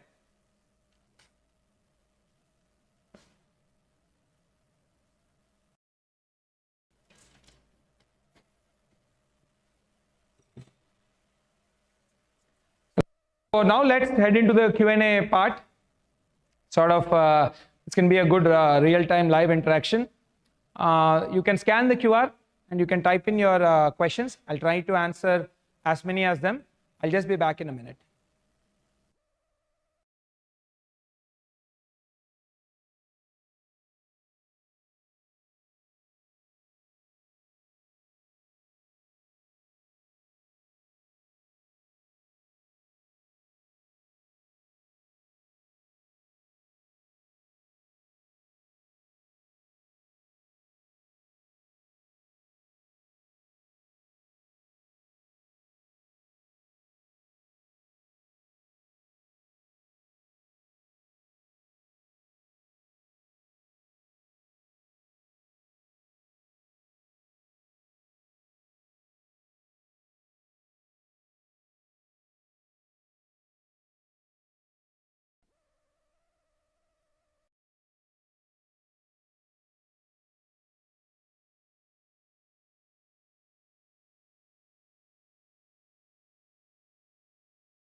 Perfect. So here comes the questions, but yeah, let's get started. So first question we have from Mr. Ratnadeep Ghosh. What is the payment options and duration of payments? What is the price list? Sir, you can check out these things on the website. It's clearly, you can go to the price section. We have mentioned all the details, but any other specific inputs you need, you can reach out to our sales manager. They'll be able to explain it totally in detail. Thank you. Next, we have Ms. Neha. Is there a temple provision in ASBL Loft? Yes, ma'am. We have a temple provision in ASBL Loft, but I'll talk about that detailedly in Loft project. In fact, we have a temple provision in Broadway also, but it's a provision. We'll see to it down the line what can be done. Next, we have a question from Mr. Arun. Any future projects? Sir, we are constantly evaluating options, right? So we are, seeing, again, we intend to do more in the financial district area, and even north part also we are looking at. So we are exploring. Once we get any good opportunity, we definitely want to explore. But again, anyways, we are we are asset focused company, so we focus more on housing projects. But nevertheless, we keep evaluating various opportunities, right? Next, Mr. Sai Kiran. People are saying that a Broadway apartment is having high density compared to other apartments nearby. How do you take this? See, frankly, that's a good question actually. I'm glad that you asked. See, density is a consequence of the infrastructure of the space and the land prices, right? So when the land prices have reached very high, now builder can't make their business profitable by building less number of units. Naturally, if you're building less number of units, what happens? Then we have to go and build larger sizes, right? And there is a huge supply of larger sizes any which way, right? So my logic is very, very simple. You look at all the major cities world over now, like in fact, when we did research, many people mentioned they love New York and Singapore. And what is the density of these spaces? Everything runs upwards of 10 FSI. Here what we have done is slightly less than that. So density is a sort of a but natural thing of urban life, great quality urban life. Now the question revolves, how do you plan well? Of course, density brings certain problems that you need to plan well. That is why if you look at Broadway, we have 52,000 square feet of amenity space. If you look at generally as per norms, we need to provide maximum of 50,000 square feet, or maximum of 50,000 square feet of amenity space is what we as a developer need to provide. But if you look at it in Broadway, we are providing close to 107,000 square feet. So in terms of your saleable area, that is 5.1%. So higher density will involve have more amenity space, very simple. So that is how we see it. So density is inadvertently, any big downtowns are going to be highly dense because the land price is high, and it gives you the great convenience of quickly going to your office. But you need to plan your amenities well, give more amenity space. We are giving almost double the amount of what is required in the HMDA norms, right? So you plan that way, right? In fact, it greatly enhances the life. Imagine smaller communities. I'll tell you another problems like we have handed over, right? In smaller communities, there's no creche.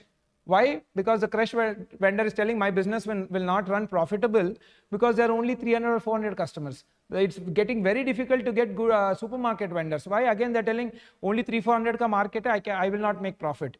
So if there are more number of customers, it adds to the services. Now imagine the creche provider is not there.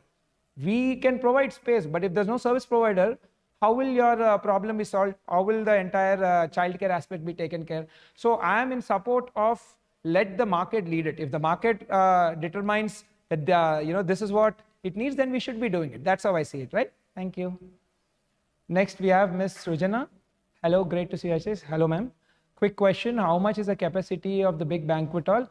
I'll just find out and get, but as far as I know, it's close to 200 to 250 people is what you can totally sort of accommodate, but maybe you can reach out to the CRM to get a detailed clarification of that. As long as it's on top, I remember it's on 200, 250. Maybe I'll ask the team also to just find out in between by the time we finish this.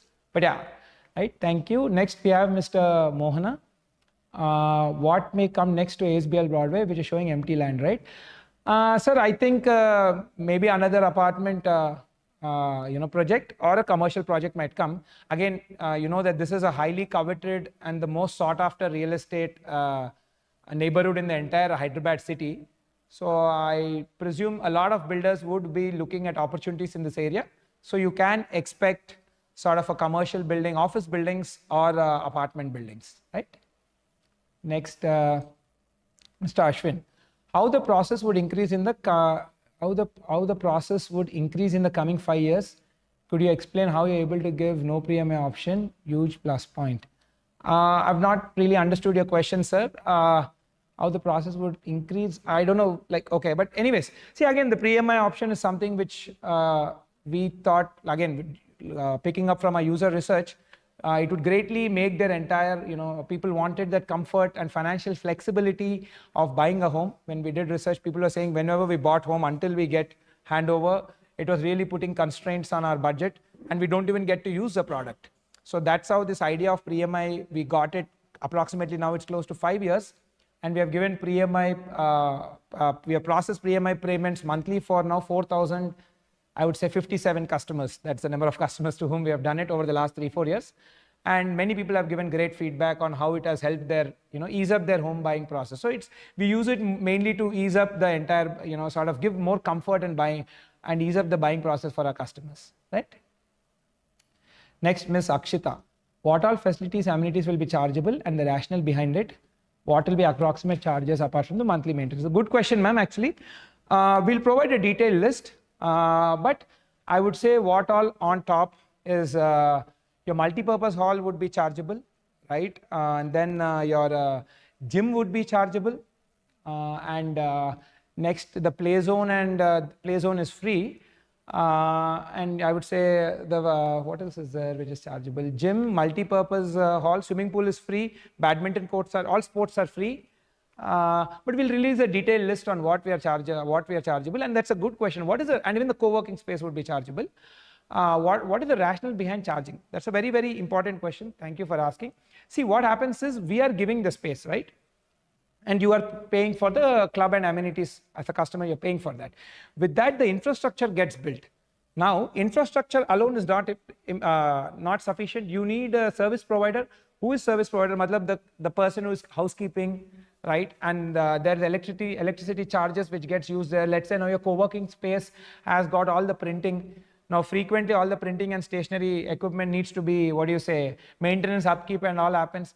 That is why we charge it. And whenever we have not charged, actually in the beginning when we did not charge, later the community president came back and told that it hugely increased their, they were not getting sufficient money to run and upkeep these spaces. Thereby some of the spaces they couldn't upkeep and eventually it just disintegrated. So these charges again will not be some major amount, it will be minor. And it's mainly done to make sure the space survives. We as a builder are providing the space, but for the space to survive, it daily needs to be cleaned, machine oiling and all of that needs to happen. That is what this money goes towards, right? Thank you. And I'll ask the team to release a detailed list at a later point of time, right? As we know, it's a high rise, but how strong the glass window which can handle storm rails, which is rare though. Mr. Abhishek, I mean, this is all, so it is strong enough. Again, there are consultants who are designing this for, by keeping all the safety standpoint, and there are like NBC codes, what we call National Building Codes, which give guideline on how this should be. So you can be rest assured that they're strong enough for any of those things it can easily handle these sort of situations, right? Thank you. Next, Mr. Rohan, could you brief on how the cash flow would work and would be safe in a position, and would we be safe in a couple of years considering this market? Don't worry, sir. We as a brand, I keep in various podcasts also, we do a lot of financial closures. So we have good banking ties and good amount of our own money and equity to finance our projects. So you can be rest assured that from a cash flow standpoint, it's totally safe. Thank you. Next, any details on EV charges? Yeah, we are providing provision, right? We are providing provision for 5 car parks at each basement level. So you've got how many? You've got 4 basements. So at each basement level, we are providing space for 5 car parks to have EV thing. And the entire EV setup will be done by a third-party vendor.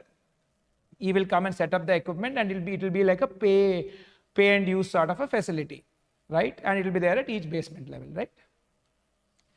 Please throw light on ownership of F&B space after 2 years. It belongs to the community. Actually, it should have belonged to us, but I think there was some miscommunication. So in the best interest, we have thought, okay, it belongs to the community. So whatever rents come from that space will go towards the common area billing, and whatever minus amount is what people will be paying. It will go into the maintenance kitty, right? Next, Mr. Chekradhar, who will enjoy the rental income of supermarket, office space, salon, restaurant? It's the community only, the RWA, Resident Welfare Association. For first 2 years, we enjoy it because it's during the maintenance period. After the first 2 years, it's handed over to the RWA, that is Resident Welfare Association. Then RWA will get the right over that, right?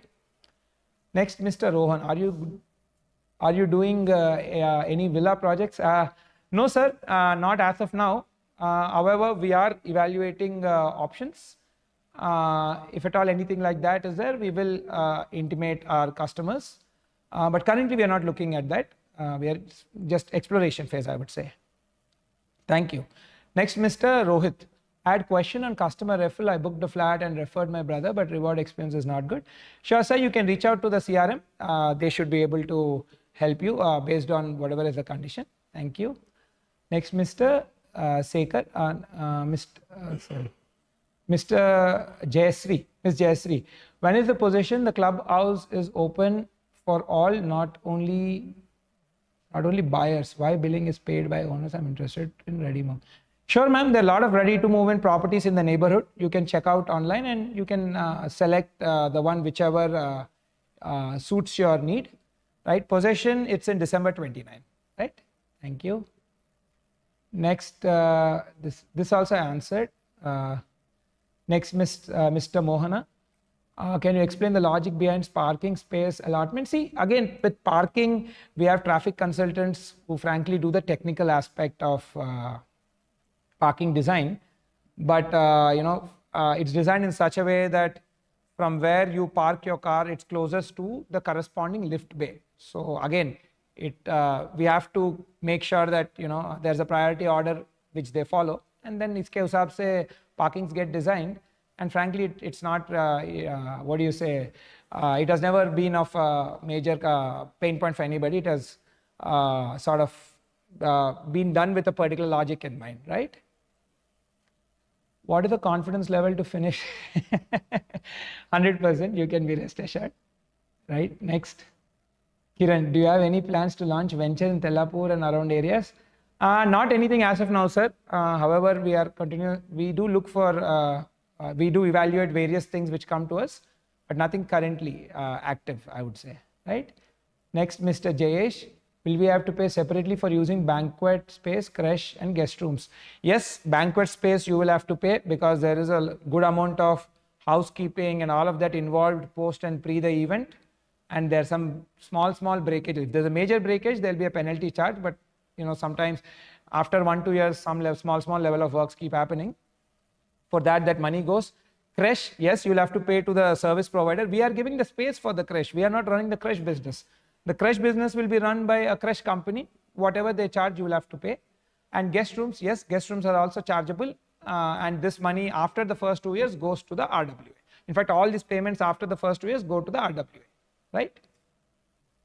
Next, Pawan. Also, after handling over the apartments, what's the max time frame all amenities will be ready and running? See, the way we are planning, we are planning to finish all the amenities by 2029. But however, in the agreement, we have put a 6-month grace period because you see, a span of 5 years is a long time and anything can happen. Sometimes elections come, there are labor shortages and all of that. But we intend to finish all by that time. But in case it slips, it might slip by 6 months, which is mentioned in the agreement as a grace period, right? Next, Mr. Vijay Kumar, are there any new projects around Kukatpally or KPHB? We have one project, sir, Landmark. If you're interested, you can check it out. Yeah, that you can. Apart from that, we are not doing anything there in that micro market, but you can check out Landmark. It's right in that Kukatpally vicinity. Government power bill has different slabs according to the usage, how it is divided according to the flat. See, again, I've mentioned, right, whatever is the bill which comes, depending on whatever the community, if there's a 100 rupee bill, that logic of how it gets divided, I've mentioned. From your meter, you pay for your house, the rest will be divided across all flats. It's frankly a simple process, and it's a well quantified process, so you would know it when it's happening, right? And everything is done through the app. Mr. Pradeep, how much appreciation can be expected by the time of... See, I don't like to get into speculative questions, sir. But however, one thing I can add, there's a lot of employment, which is IT sector employment, which is happening in this area because of all the leasing which is happening. And then there are a lot of F&B places which are come up. Frankly, F&B spaces usually premiumize the entire real estate. There are a lot of clubs and restaurants which have come up in this financial district, and a lot more planned. So definitely it's going to appreciate a lot more. And with metro coming in, it'll just going to, do much better, right? However, I would recommend you do your thorough research so that you will feel confident with the purchase, right? Next, Mr. Sai, what will be rush hours waiting at lobbies for lifts? What will be the time to reach the 50th floor? This may be at a later date down the line, ROTCs I can cover, sir. Today it's frankly too preliminary, but yeah, later at maybe the next ROTC next year we can cover that once we are closer to the handovers, right? Next, is ASBL's construction quality on par with competitors? Yes, sir, it's totally on par. You can be rest assured. And we do a lot of quality checks. In fact, the highest number of quality checks, and we have the highest per square foot deployment of engineers in the country, not just in Hyderabad. All our working cadre is minimum diploma or BTech civil, qualification. We don't have any non-technical people. Everybody, whoever is working on site, apart from the laborers, are all qualified professionals. Either they have a diploma or a BTech civil engineering degree. And all the quality team also has a BTech and civil engineering degree. So we have well qualified professionals. So you can be rest assured about the entire quality. And we have a lot of quality checks done through our own tech and app. So we thoroughly follow the entire process, right? Next, Mr. Kuldeep, what's the plan for Big Basket, Blinkit, F&B door deliveries? It's hard to come from higher floor to pick them from gate. Please. In fact, sir, most of these communities currently these quick commerce and e-commerce vendors are coming to the flat and delivering. They're not delivering near the security. They're coming to the flat and delivering the goods, right? So that shouldn't be a problem. And in the basement, we are even planning to give certain parking dedicated for the bikes of the quick commerce, the logistics people, so that they can easily park and do. But yeah, so that's not they will be delivering at your home, which is what they're doing all across the communities, right? Next, Mr. Rajesh, when will be the flat owner will be liable to pay utility? After registration or from the time of occupancy certificate? See, from the time you take possession, you will be paying, right? So naturally, you have taken possession and you are using the electricity for your interiors, you will have to pay that, right? It's power which you are using. So after taking the possession, you will be paying the electricity charges, right? Gaurav, Broadway looks and feels like a premium project, needed some clarity on flooring tiles and sizes. So the details of this is mentioned in the specifications section of the website, sir. Maybe the team can put the link, or you can simply type ASBL Broadway and go to the specification section. It's detailedly mentioned there, and much more in greater depth, right? Thank you. Unfortunately, we all got to know that all your units were sold out and only available after 40th floor. Sir, yeah, I mean, we've got a great reception for the project, but yeah, unfortunately, that will, that what that means is the availability would be lower. Yeah, I presume most of those units are sold out. I'm again not at a unit level, it's not on top of my mind, but if that's what the sales team says, then I think the inventory wouldn't be available. Thank you. Next, Mr. Ram, why only BHFL accepts for pre-MI scheme? I prefer whole. That's a good question. See, basically this entire pre-MI scheme, it's designed in such a way, if you look, BHFL is our financial partner for the construction finance. Right? When we did the financial loan closure, BHFL is the lender who helped us, the lender who's our partner in the construction finance. So it is the entire pre-MI is structured with that entire financial package. So because we are able to do that, the costs are also reasonable for us to give this feature to the customers. So hence it's a feature which we and BHFL are together doing it. That's why it's only possible with BHFL, right? Next, being NRI, when I ask feedback about buying in Hyderabad, people only talk about major players. What would be your strategy to sue yourself to be on top? See, I can see this event itself is one of that. Our approach has been that we connect with customers and sort of put out our viewpoint and even learn from the feedback and even listen to their feedback. In fact, a lot of things have helped us. Like, in fact, the entire product design, as I've mentioned through most of my presentation, actually came by doing focus group research study on various of our customer cohorts, right? So we are a customer first brand, so we pick the user needs and sort of build product. Again, this does not mean that we will solve every customer's use case. It doesn't work that way, but we try to, we try to solve as many as whatever is possible within that constraint. So we're a very customer first brand, including this event where I'm directly getting connected to the customer. So that's our way forward, right? Next, Ajay, to what extent are the floor plans Vastu compliant? We are 100% Vastu compliant, sir. But however, with Vastu, one thing I'll say, there's a good amount of Vastu which is subjective, right? So which some particular person and their probably Purohit might see a certain way. So there might be different point of views, but from our angle, we are 100% Vastu compliant, right? Next, I see most NRIs are interested in this project. Is there any provision for rentals, or it has to be done at individual flat basis? See, currently we do not offer any rental management, but however, we are sort of working towards it. And given that the handover is almost 4.5 years away, once we build a service line, we would be reaching out to our customers in case they want to opt for. But currently we don't. We are planning to, pick use cases as as we go forward. In case that happens, we will intimate you. Thank you. I'm an owner in ASBL Spire, and I'm just here to say that being owner, I believe I'm here to thank you for giving a really good and well-planned infrastructure. Thank you, sir. Thank you. Next, Sam, any upcoming pre-launch projects for investors? No, sir. We don't have any upcoming pre-launch for investors, and frankly, we have moved away from that from the pre-launch model because laws also have become tightened, and frankly, our balance sheet is big enough that when we buy land, we have our own equity, and then we have financial institutions who partner along with us. So we have moved away from the pre-launch one-time payment sort of offers and schemes, right? Next, Mr. Rajesh, final product will be looks like exactly same as what you have shown. Yes, sir, 95% it should be same. Plus there would be a margin of error plus or minus 5% because at time of construction, there should be some plus or minus changes, but 95% you're looking at a similar one, right? Based on your analysis, how will the market around financial district look like in next 5 years? By the time Broadway is ready for handovers, will there be an oversupply of units? See, again, supply is something which we do not control, right? But what definitely we can control is the product experience.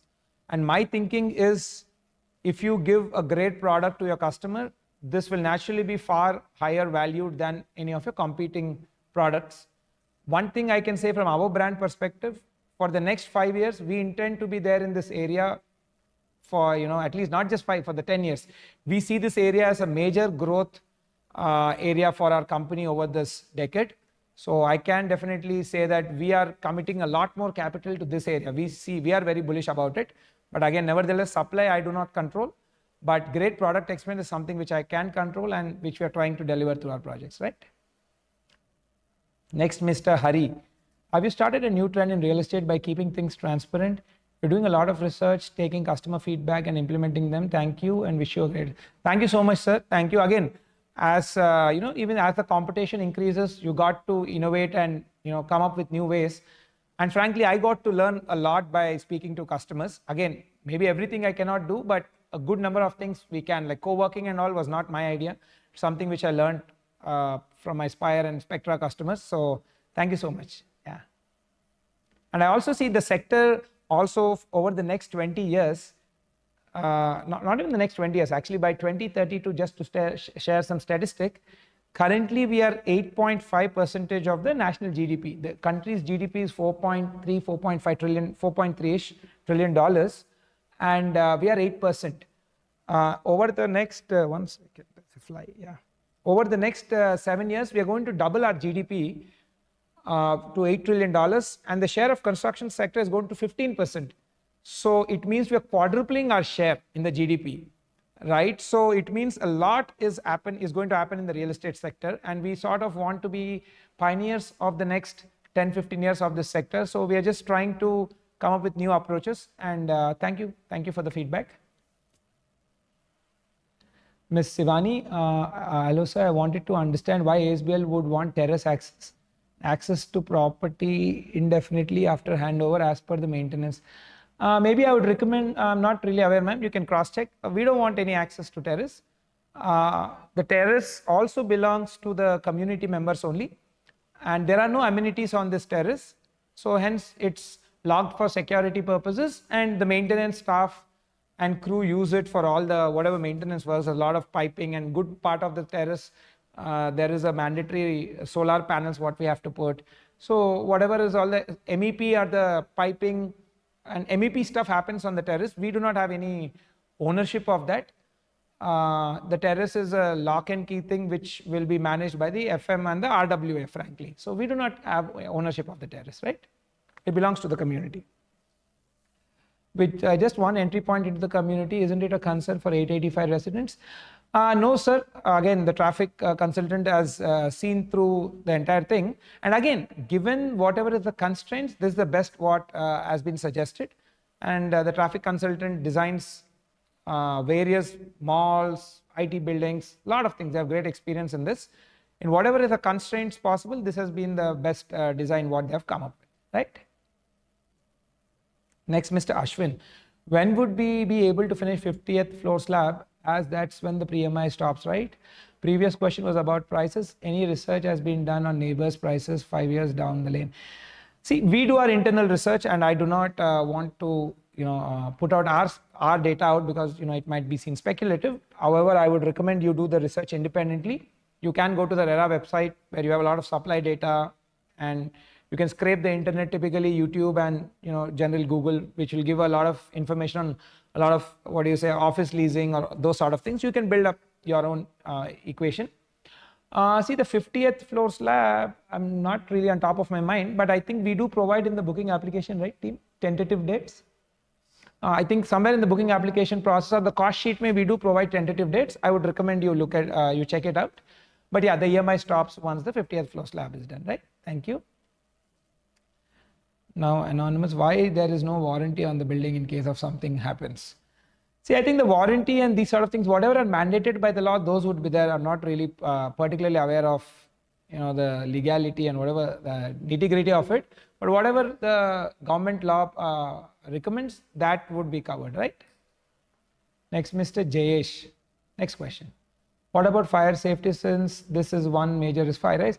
Again, sir, if you look at the entire approval, so before taking RERA, we take sort of a provisional NOC from the fire department by submitting all our designs, which should be in compliance with the fire, firefighting requirements and norms. All these rules are covered in great detail and in some of the design documents, like whatever the government recommends, and then the government only vets the entire thing, the fire department to be very precise, and they do give a provisional NOC. Only after that we can get RERA. And even after handing over, before handing over, we get a fire OC. Matlab, we again go back to the fire department. They come to the premise, do a physical checking of the entire fire system, whether it's as per the compliance provided, and then they'll give an occupancy certificate, which also we'll publish to you closer to handover once we have it, right? So you can be rest assured that whatever is the government norm and mandatory things they have put in, all those design standards have been met. That's why we got the NOC, and tomorrow we'll even get the OC also, right? Considering this one as the luxury products, can ASBL look into providing a dedicated EV point for each flat in the parking slot? This will encourage the people. Actually, we would want to, but the problem is the laws are not really clear. There are some laws which are contradicting that. In basements, we can't do that because of fire hazard and safety. So the laws are not yet clear. So hence, we have taken a stand not to give that. maybe in future, once the laws get clear, in future projects we can do. Here we can't because the designing is already done, the necessary approval work is also already done. Frankly, at a pan-India government level, the policy has to come out. That's still very vague and does not have much clarity. That's why we are not able to do it, right? Next, Mr. Prashant. How is the sewage and trash being managed? See, there's an STP, right? All the sewage water goes into the STP and then that filters all the, that sort of filters the water, and the treated water will be used for watering purpose of all the plantation and even your flush tank ke liye. So thereby we become more sustainable in terms of water usage. Next, trash. Beside the service elevator, we are putting a floor level. There, floor level trash collection. Big bins will be there. People are expected to dump their trash in that, and the housekeeping staff continuously cleans that as per their cleaning schedule. Right. Next, Sandeep. The current back-to-back parking slots are very inconvenient, as one car blocks the other. In daily use, this causes a lot of issues. Can this layout be changed to allow independent? That's a good question. Thanks for asking. See, the problem with this is when we remove the back-to-back car parks, now what happens? Then the number of basements drastically increase, 70% to be very precise. So instead of having 4 basements, you'll end up having close to 6 to 7 basements, which will hugely increase the cost of the apartment for you. Closely, if I may put the rough estimate, 600 rupees per SFT is the cost of building per SFT, no, not 600, sorry, 1000 rupees per basement, it's what it costs us, right? That will almost translate into, when we do it at an apartment level, people will have to pay close to 600 rupees per SFT more, which frankly doesn't make sense from a car standpoint. So hence this design is the most sustainable, keeping all the constraints in mind, right? And 6 to 7 basements also would make it really unpractical for people to move in and out.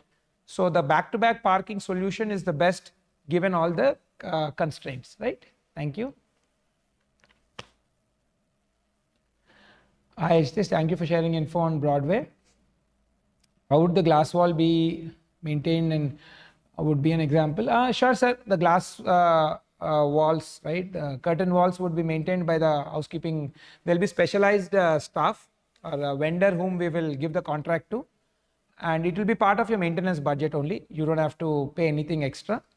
In case there is a sort of a fund shortage for that, because again, this is all service centric. If the prices increase, there might be adjustment in the maintenance post it moving to RWA. But until we are there, whatever we charge in the agreement, that itself is final. So it will be done part of the maintenance budget, and it will be done by a specialized vendor, which closer to the, once we hand over, we'll be sort of finalizing these vendors, right? Next, Ms. Sandeep, how will lightning impact towers? Is there any study done? Will there be a... Yeah, see, all the towers come with lightning arresters, right? So there will be a lightning arrestor placed on top of all the towers as per the design provided by the electrical consultant. And for earthing ke liye, that whatever that, a copper strip or something, whatever that, I don't know the particular material, but right from the terrace, wherever it's placed, till earthing ke, until it meets the earth, that entire, whatever that, wiring or that sort of work is done. It's all done as per the compliance with the electrical design, and it's this is taken care of, right? Next, Mr. Vamsi, quick suggestion. Can you think of providing parcel courier delivery room facility with lockers in respective towers, so that if residents are not in home, they can deliver in that place? Sure, sir. I'll take the suggestion. I'll see what best can be done. Thank you for the suggestion. What about road in front of Broadway? We still see no road in front of ASBL Spire, but earlier it was promised by the time. I don't know from where or who told you that the builder has promised a road. I'm a builder, I'm a private entity, road belongs to the government, right? If the road is going from the project land, that aspect of the land I need to gift deed to the government. The government executes the road, and it doesn't just execute the road in front of our building, they'll have to execute the entire road. No builder can promise you a road. In case, even if any of our team members also by mistake suggested, please, I'm telling you directly from horse's mouth, we do not take charge of any road. We cannot. It's not my property, it's the government's property. So road is not our thing. Whatever land we had to gift deed to the road, we have gift deeded. That's why we got the approval. when the government puts the road, it's purely depending on the government, right? So whoever probably told you on Spire, that is wrong. And not only in case of Spire, wherever in Hyderabad you're buying real estate, if somebody is telling, I'll get you the road, please don't go for it. Nobody can get you the road. The government gets the road. A builder is, can't do that on their things, right? Right. Next. Is F&B space only for residents and their guests open? It's open for outsiders as well. We have done that because in our research it clearly came out that if it's only for residents and their guests, the business are going bankrupt because they do not have enough customers. So this will be open for outsiders also, and there are good amount of apartments coming in that area. So good business will happen for these guys so that they stay there.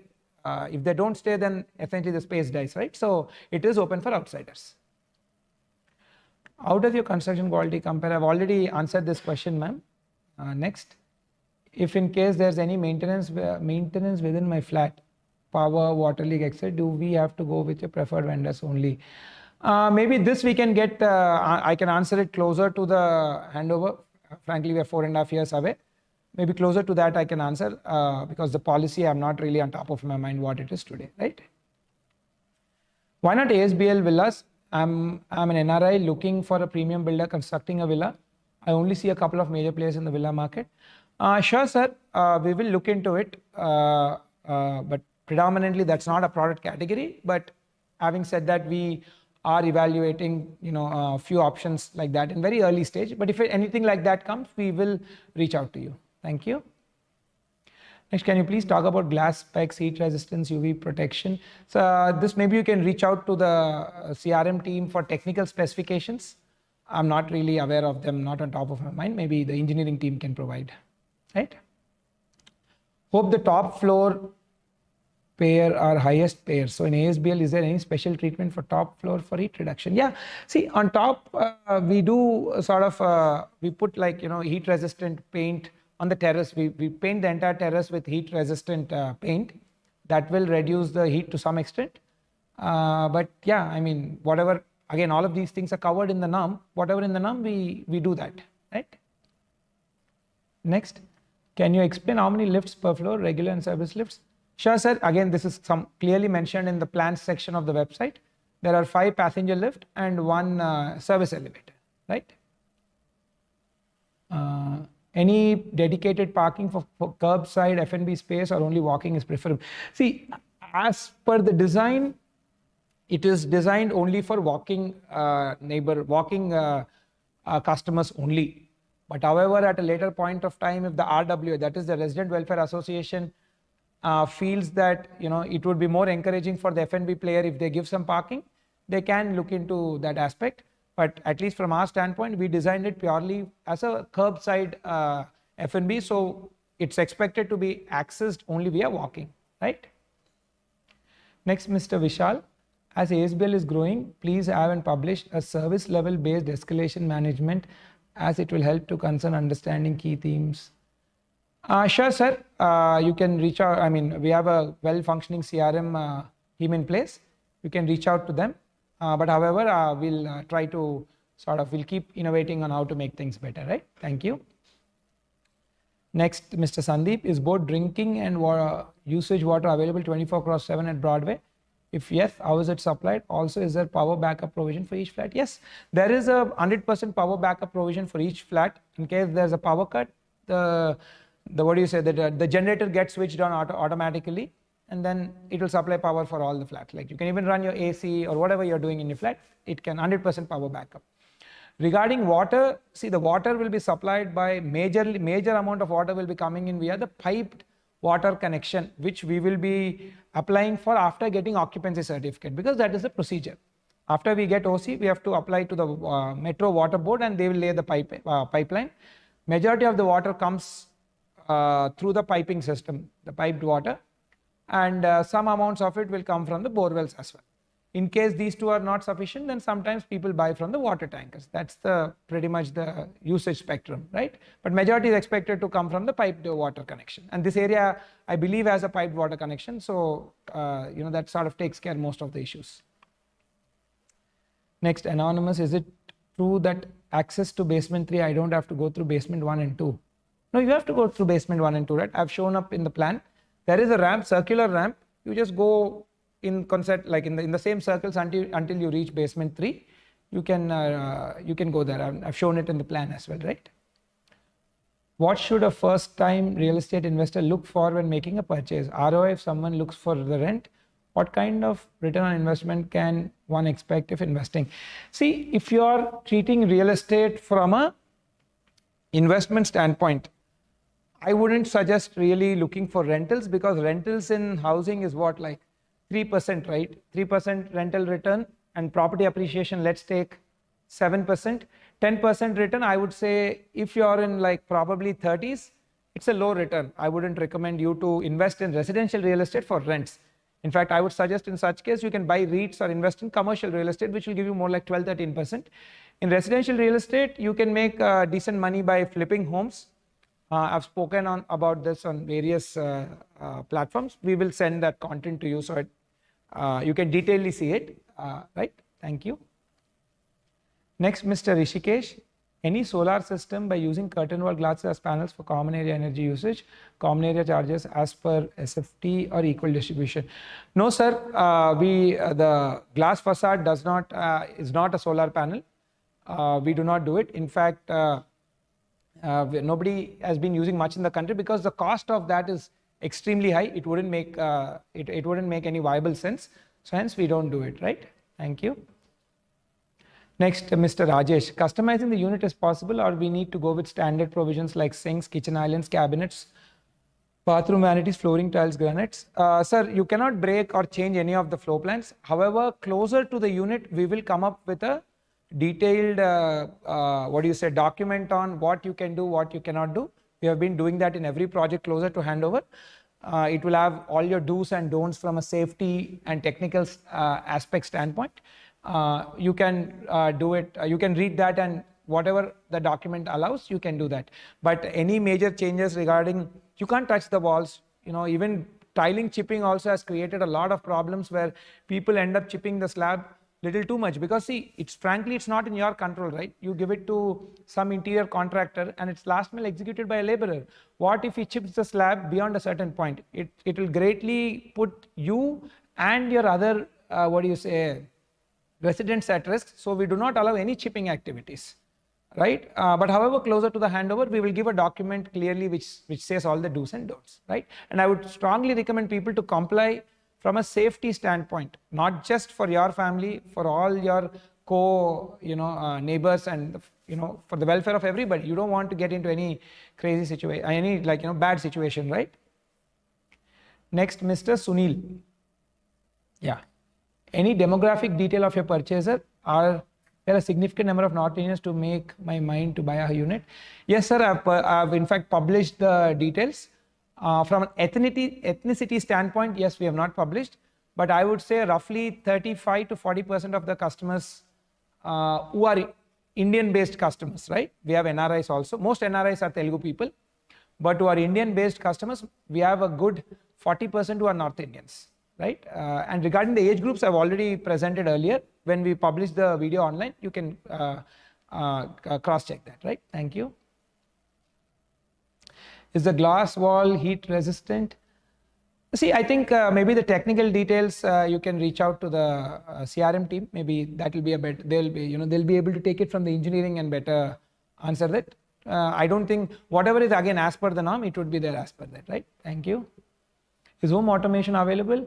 Yeah, while doing interiors, you can do home automation. We do not give it, but yes, home automation is totally allowed. You can do it with your interior vendors. Can you please explain the VRF systems which are provided? See, again, with the VRFs also, we are giving the space for VRFs. Now, why are we doing this? Because again, as per the norms and all, in high-rise towers, you don't get sufficient cooling by the typical AC systems. That is why VRF systems are recommended. And again, they're energy, much more energy efficient and sustainable also. So we are simply giving the space provision for VRF. Whichever vendor, whichever brand you would like to go, you can go ahead during your interior timing, right? And your flat ka VRF space is clearly mentioned in the, the tower plan and all, it will be mentioned. In case you want more clarity on which exactly is that space, you can reach out to the corresponding CRM or the sales team. Regarding the vendor, you can select any vendor of your choice and your brand, right? Next. You have glass walls in a kid's bedroom. How safe is it? It's totally safe, sir. Again, it is kept, it's designed as per the safety standards mentioned in the national building codes.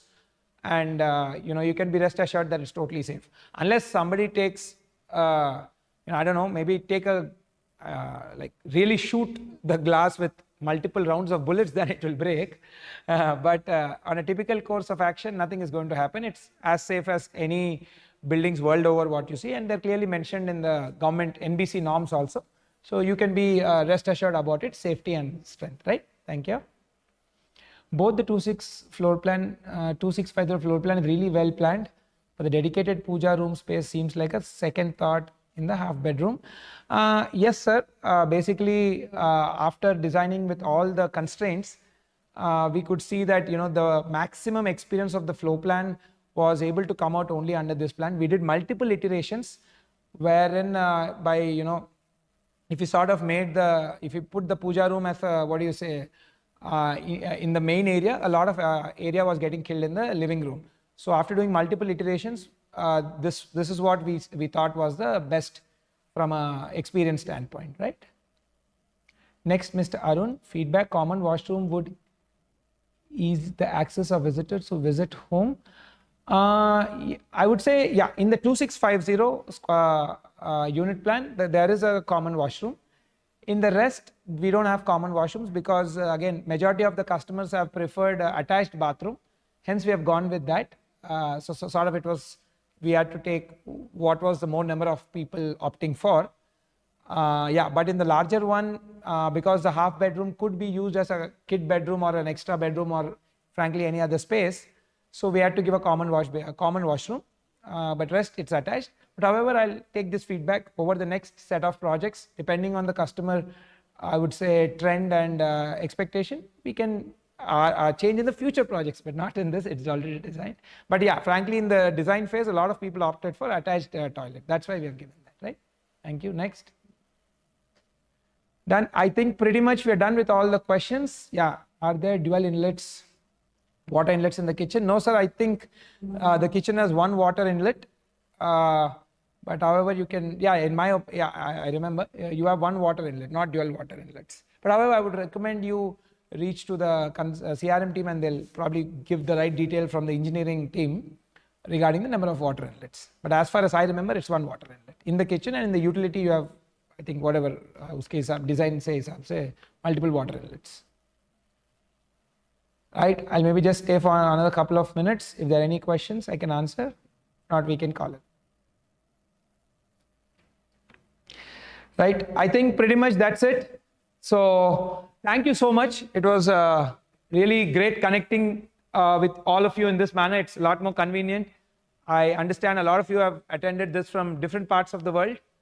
And so, I've shared our side of the story of why we have designed Broadway this way and what are the lifestyle requirements we have taken. I really enjoyed connecting to you.